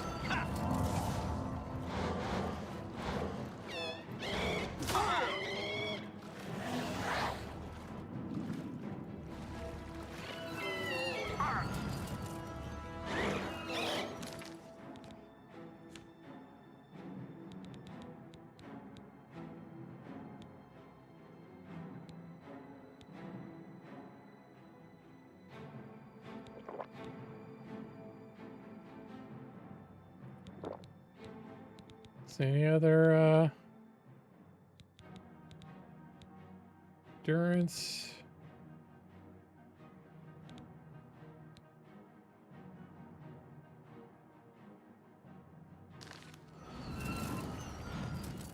Probably dispel. That didn't help.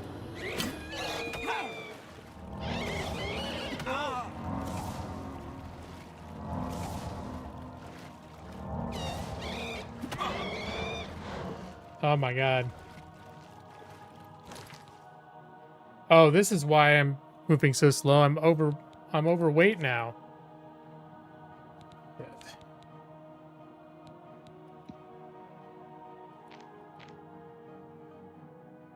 I can drop my bow because I can't fight this thing with my bow.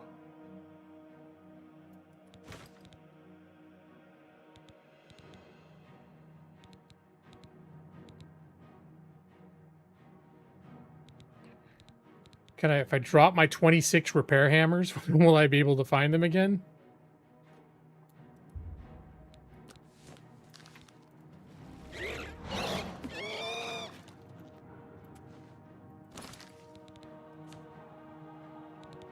All right, maybe I'll have a fighting chance now that I can actually move.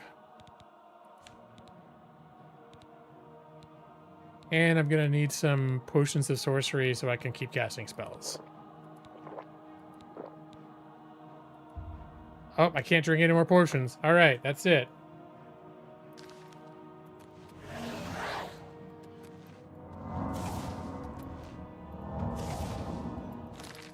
All right, that makes me think now, though. Can I enchant my weapon?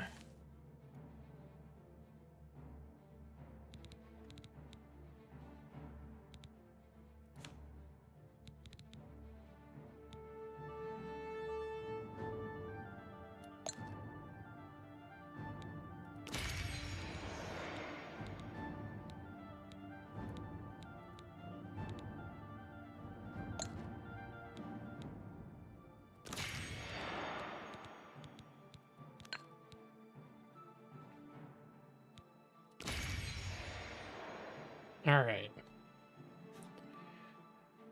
That's what's pushing you away. You played it so much already. Yeah, that would definitely be a thing. Like, if you've played it to death, it's the same, basically all the same content.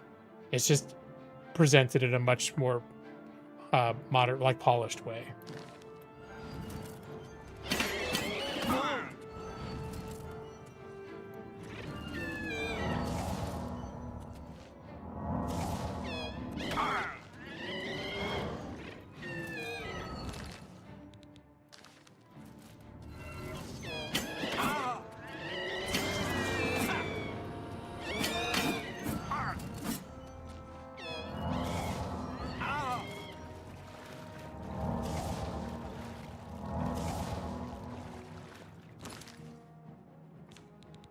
Probably done.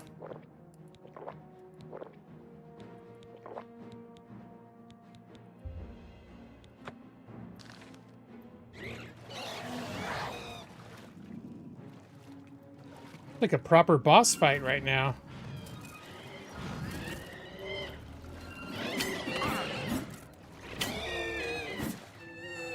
All right, he's dying, but I got to go back here and make sure I can pick up all this stuff that I dropped.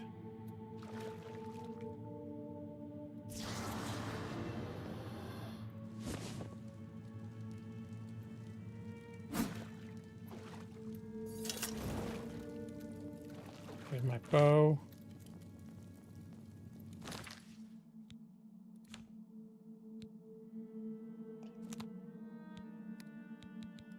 Get that back on the roster. All right, I think I just dropped the bow and the hammers, right?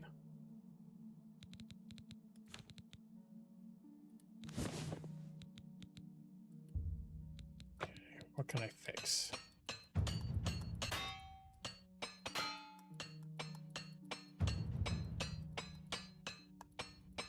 Looks like good I can fix mithril. Yeah, I think I got all the hammers back. It was just the bow and the hammers.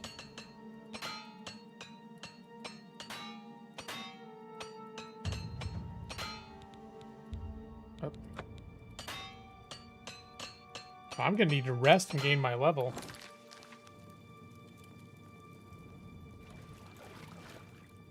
All right, let's check the. Wait. Elven short sword.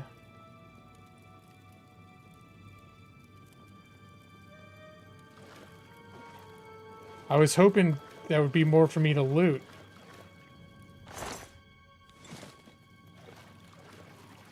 Oh, there it is. Oh, just ectoplasm. Okay. And yeah, this sword is not. If I'm not going to use it, which I'm not, it's not worth carrying along.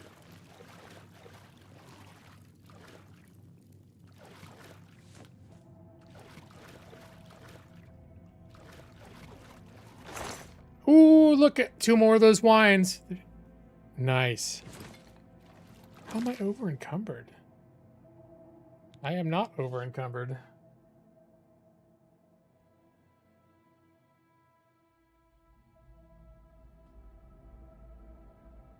Hold on. I can sit back down again. All this standing around for a few minutes is wearing me out.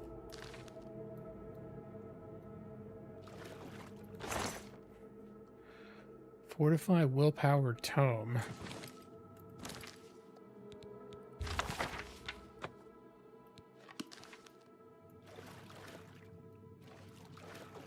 How many of those wines do I have now? 4. I think I need 6. Why do you keep telling me I'm over encumbered? I'm clearing 75 pounds.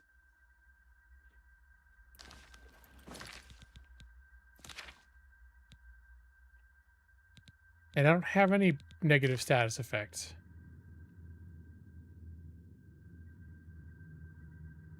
All right. I don't know. It's wigging out on the debuffs, but it seems like I'm not actually suffering. Maybe it's just catching up with all. It's catching up with all the notifications that happened during that combat. It's now telling me you don't have enough. For all the time, I'm like spamming Like, spell, spell, spell, spell, spell. It's still catching up. All right, but eventually you got to catch up, game. Because that stuff happened like 5 minutes ago.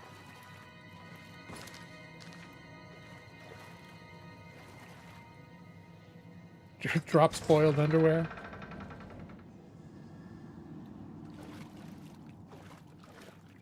That would suck if there was something harder waiting for me at the end. That felt like an end dungeon fight. That thing was hard.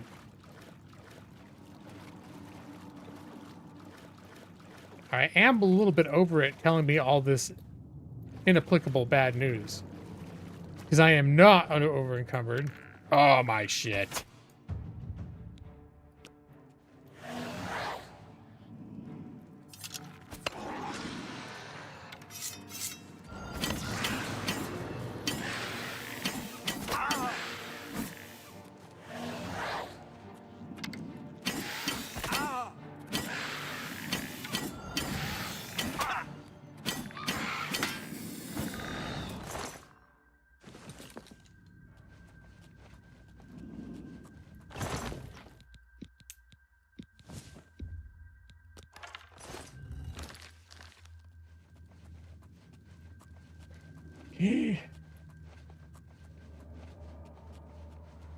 All right, I'm going to try something. I'm gonna. Oh, what's this? Nah, nothing. I think my little notifications in the top left are bugging out a little bit. So, hopefully, a little reset. I'm gonna save.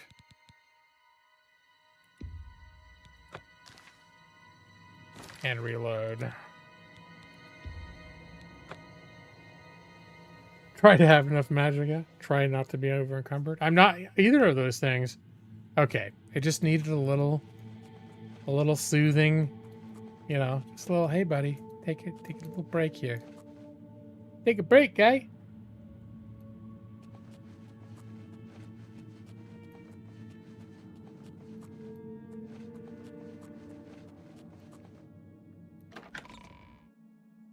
This is a big fort. Some of the forts I've been in have been pretty minimal. Oh, this is the end. Overweight too much Taco Bell. Getting a little too real.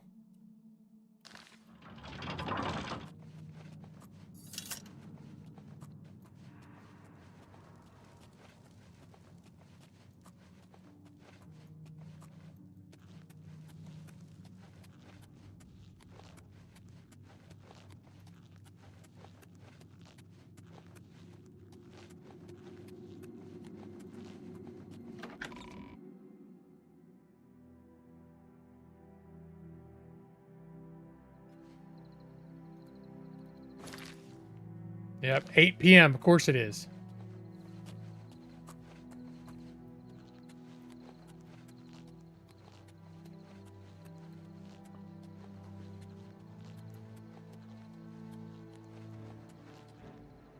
Who's... Oh. This is the part where you fall down and bleed to death.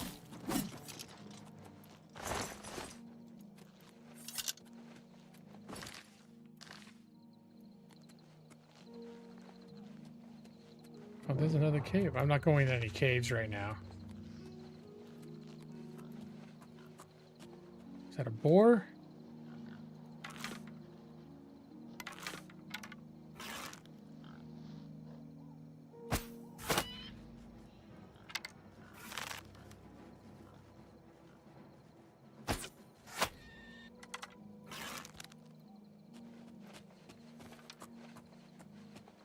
I don't want the horse? Oh, the horse belongs to a guard. I got my own horse if I want to use it. I just don't... There's so much going on the ground every 5 feet. I almost, you know, feel like there's no point having a horse.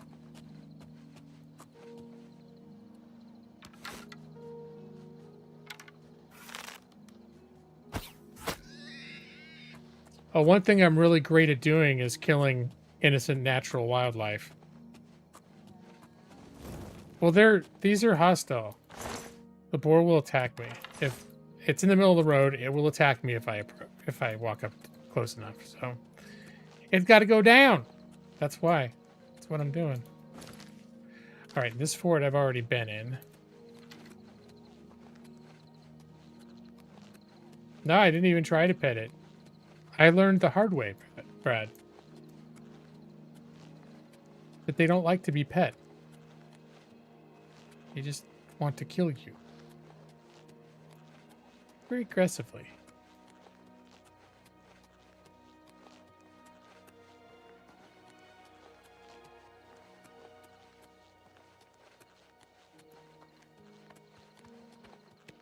You have my ear, citizen.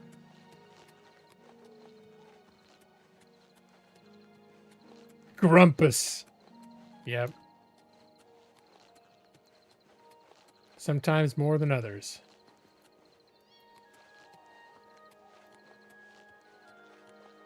What's making me glow right now? Well, it just occurred to me I don't need the underwater breathing anymore.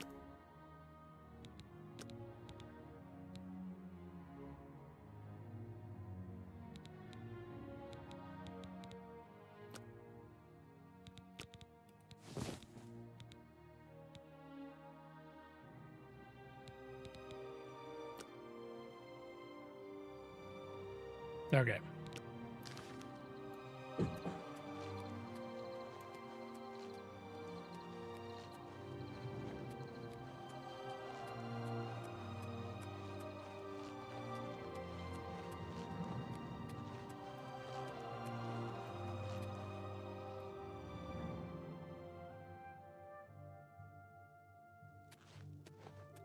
Hey, buddy. I hope you're here to bring me good news. Yeah. He's dead? Oh, thank goodness. I feared I'd never be able to leave here, or worse, that he would come for me. I can finally return home. The ironic thing is that I think the Order of the Virtuous Blood should continue its work. Perhaps I'll speak to the others. Yes, I think that the Order will live on. Give me time to make arrangements and meet me in Seridor's basement. Oh, wait, only the leader of the vampire hunters was a vampire? Horrid creatures. I hope we never see one in the Imperial City again. Let us never speak of that abomination again. But you're going to become a vampire hunter. Oh, well. I'll see you in the Imperial City. Is that when I'll get a reward?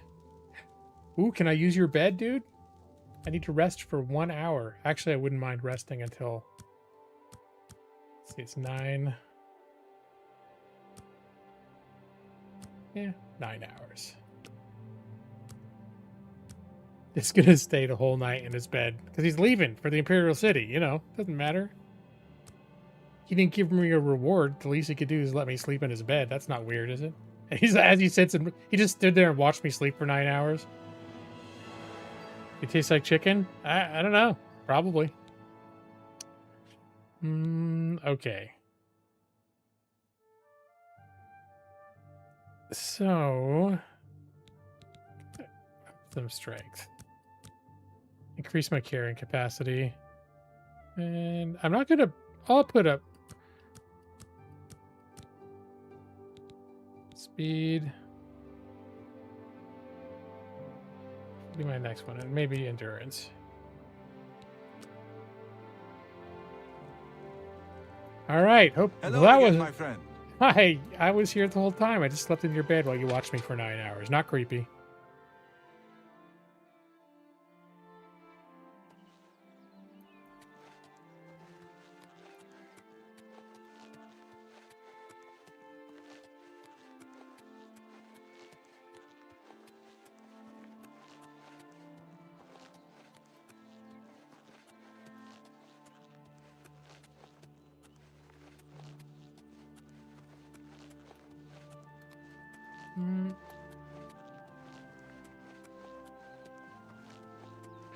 Yeah, one thing too is I don't remember being able to see this far in the original. Like, could you always see the mountains across, like see the capital city from miles away? I don't remember being able to see that far.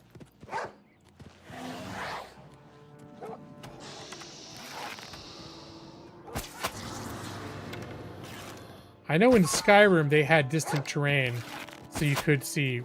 I think you could still see things from a distance. I can't remember if that was the case. Or if you're walking like this, you can actually see the sun rise over mountains that are literally, miles away.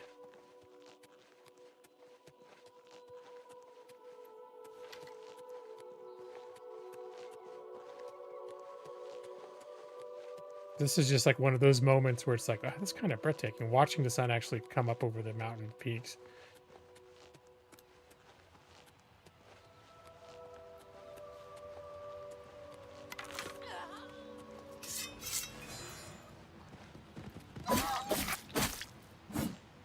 Hopefully she's not also a bad guy. You alright, invisible lady? What? Yeah. Enough talk. Yeah, you're welcome. Right, there's a cave or something up there. Don't need to worry about that right now.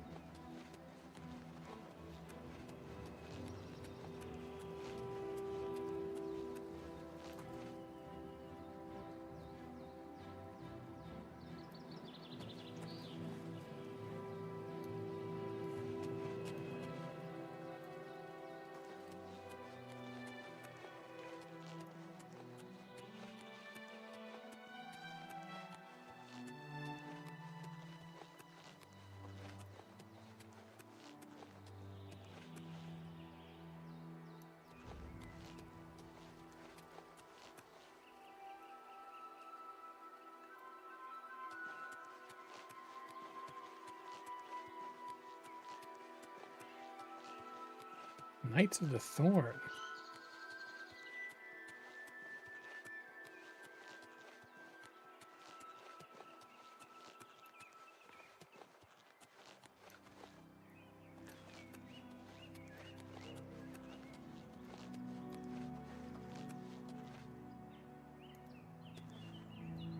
Hi there.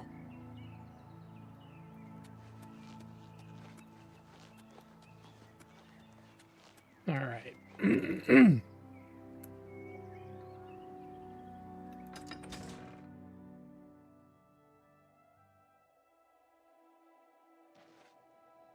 children are starving. Please help. I'm saving up enough for some medicine. Here, have a coin. Thank you, kind sir. Blessings of the shadow upon ye. I barely remember like the individual towns either. Like one thing I've enjoyed is each time I go into a town,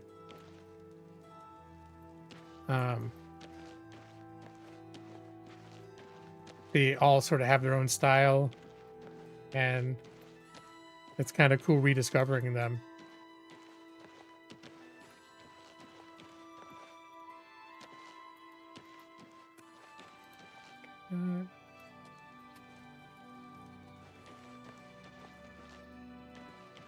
So this is to like the cathedral, right?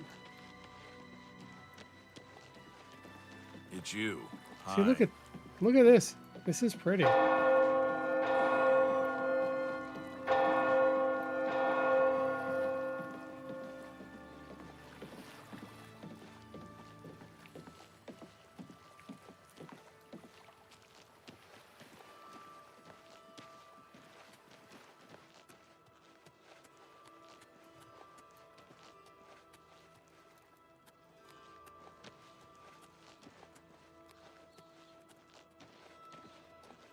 Hello. Gonna make my way to the local Mages Guild. Introduce myself.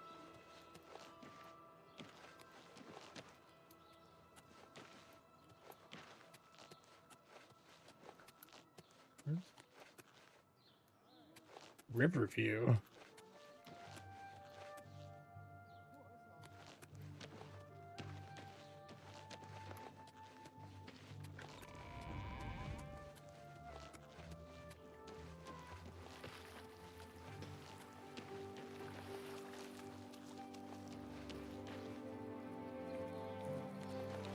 Tidings, citizen. Oh. I hear Nernroot. Here we go. The shadow knows.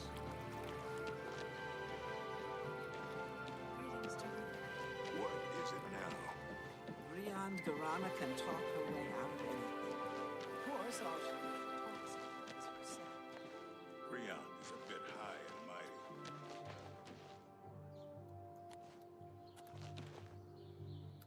But yeah, I like the like a Snow White vibe going on here. I don't know why I think of Snow White, but just the buildings with the flowers growing over them, or the vines of flowers. It's very cool.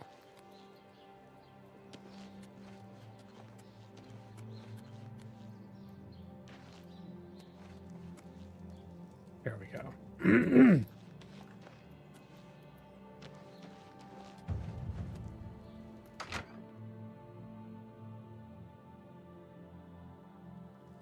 You smell of death. Been conjuring up dead things?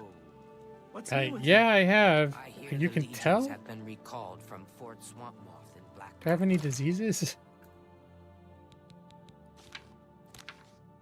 Nope, no more diseases. I just smell like I've been summoning dead things. Argonia is a strange and treacherous place. It is no wonder odd things are happening. There. Take care. Both married to Prince Charming. That's interesting. Guy gets around, I guess. I'm Ilanui. I'm only a conjurer, but Orentur is a full magician. Isn't he wonderful? Hmm. Perhaps it seems silly, but our love is the most important thing in all creation. Orentur and I spend all our time together in the High Elf way. All right. You're creeping me out a little bit. Orentur doesn't like to brag, but no one can match the reflect spells he can cast. He might teach you one if you're skilled enough. All right. That would be Falcar's responsibility. Falcar. Good luck. Bye. I'm Dietsan, magician, Mages Guild, that is. Our hall doesn't offer much in the way of training.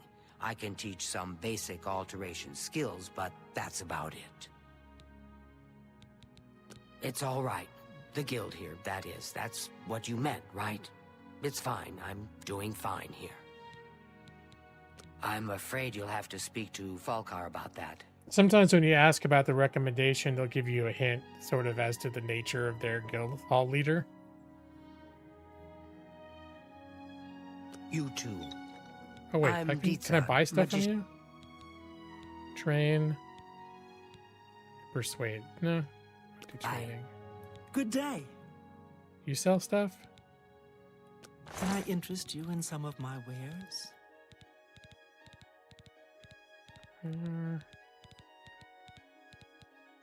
Some potions of cure disease I wouldn't mind buying. I'll take all of those, thank you very much.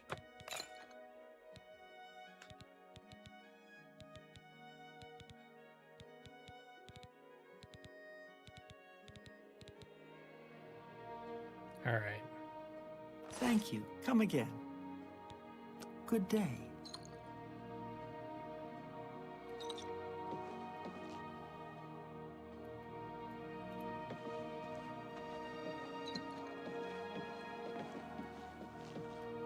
What is it, associate? Don't tell me you're here for a recommendation. Yeah, actually. Without recommendations from the local guild halls, you'll never see the inside of it. I dare say that's one of the few things Traven has done right. Oh, this guy is By all like... means, travel to the Imperial City and get stopped at the gates. You should get used to that sort of rejection. Guy's like a Slytherin elitist mage. I am the chapter head of the Cheydinhal Mages Guild. It is quite an honor, but they had no choice, since I'm the only semi-competent one here. Yeah, you're kind of a dick, dude. The guild is still powerful in Cyrodiil, but poor decisions in the recent past have weakened it. Perhaps killed it. We shall see. Don't waste my time if you're not ready for this. Are you prepared to do what is necessary to gain a recommendation from me? Yeah, he's an elf. They have pointed ears. Yeah, I'm ready. Very well. We shall see how prepared you actually are. There was a particular ring of burden I was testing some time ago. Another stupid associate somehow got his hands on it and managed to misplace it. If I didn't know better, I'd say he purposely tossed it down the well behind the guild hall. Why he would do such a thing is beyond me. You will retrieve this ring for me. Should you manage to do so, I shall consider sending a recommendation to the university. The well is locked, so you'll need the key. Dietzen should have a copy of it. Now get moving. Find someone else to bother, won't you? What an asshole. Good day. We can talk, so long as Falkar is out of earshot. If I didn't know any better, I'd say he's trying to get you killed. He gave poor Vidkun the same task, and we never saw him again. I'm reasonably sure there's a connection, but I can't prove it. Do be careful. I'd hate to lose another useful associate. Here's the key, and something extra.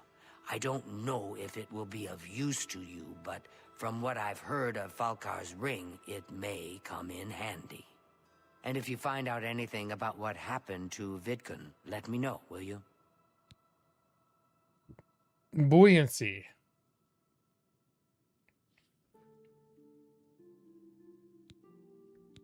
He was an associate, just like yourself. Perhaps not the brightest, but very eager. He was given his assignment from Falkar and disappeared. It's like he dropped out of existence. No one knows what happened, and Falkar won't say a word about it. Okay. You too. I'm gonna check out the rest of the guild hall.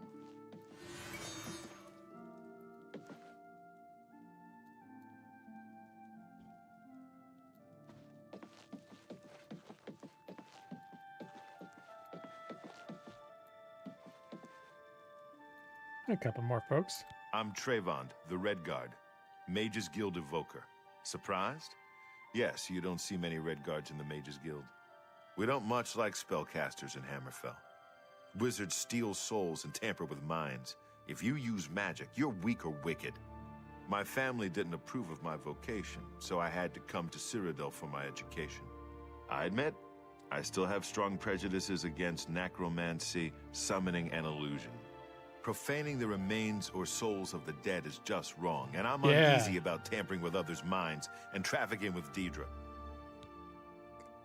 All right, well, he's got some opinions. Have a look around. You won't find better prices in all Tamriel. I don't see anything here that I need. Good day.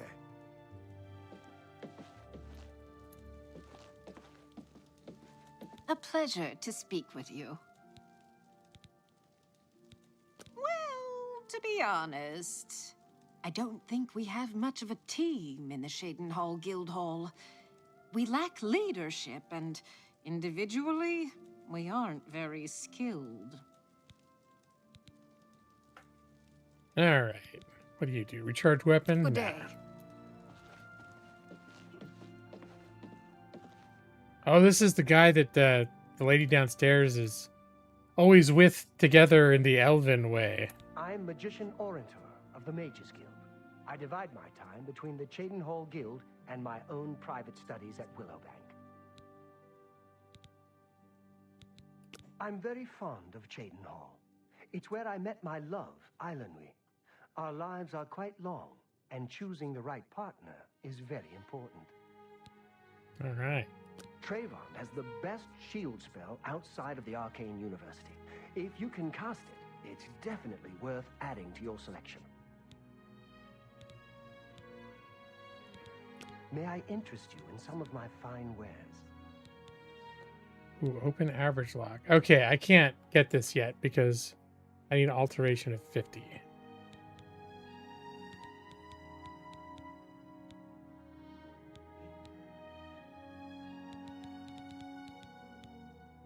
I haven't been raising my alteration very much. Goodbye. Magic.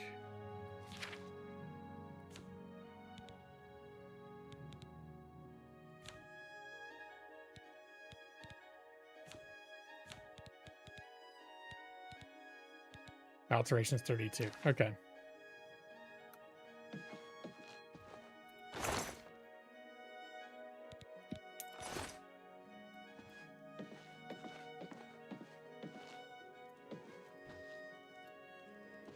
But yeah, it's just like the way the sun.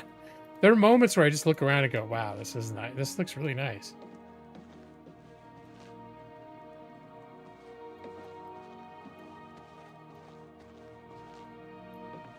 Well met.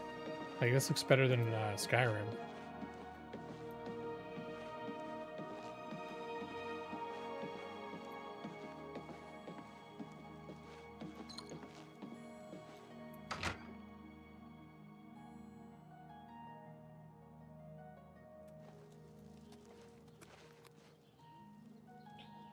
Okay, this is probably a good time for me to end the stream. I'm starting to get tired.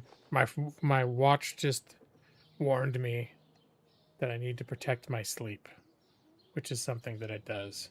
So let me save.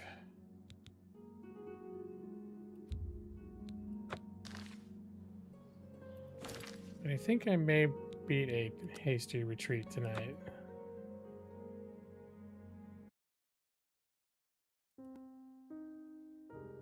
All right, there we are. Guys, thanks for watching. Apparently there's 12 people here. Maybe all my wordings about being silent, you know, help people be quiet. So I just realized, like, dang, there's 12 people in here. It's been quiet. But then I had the no low chat warning going the whole time. So you know. Anyway, we're gonna call it a night. Had some fun playing some Oblivion. Tomorrow's I have to work. Then the weekend comes, but then we got a bunch of stuff to do. Every weekend we got a bunch of stuff to do. All right. So, hey Armando, you have a good night. Jeff, have a good night. P. Rich, have a good night. Matus, have a good night. Umbra, if you're still there, have a good night. Overlord McGeek, you also have a good night. That everyone. We got Rock Slide. Food Brother Felix Contreras. I'm trying to remember everyone's been here. Madros.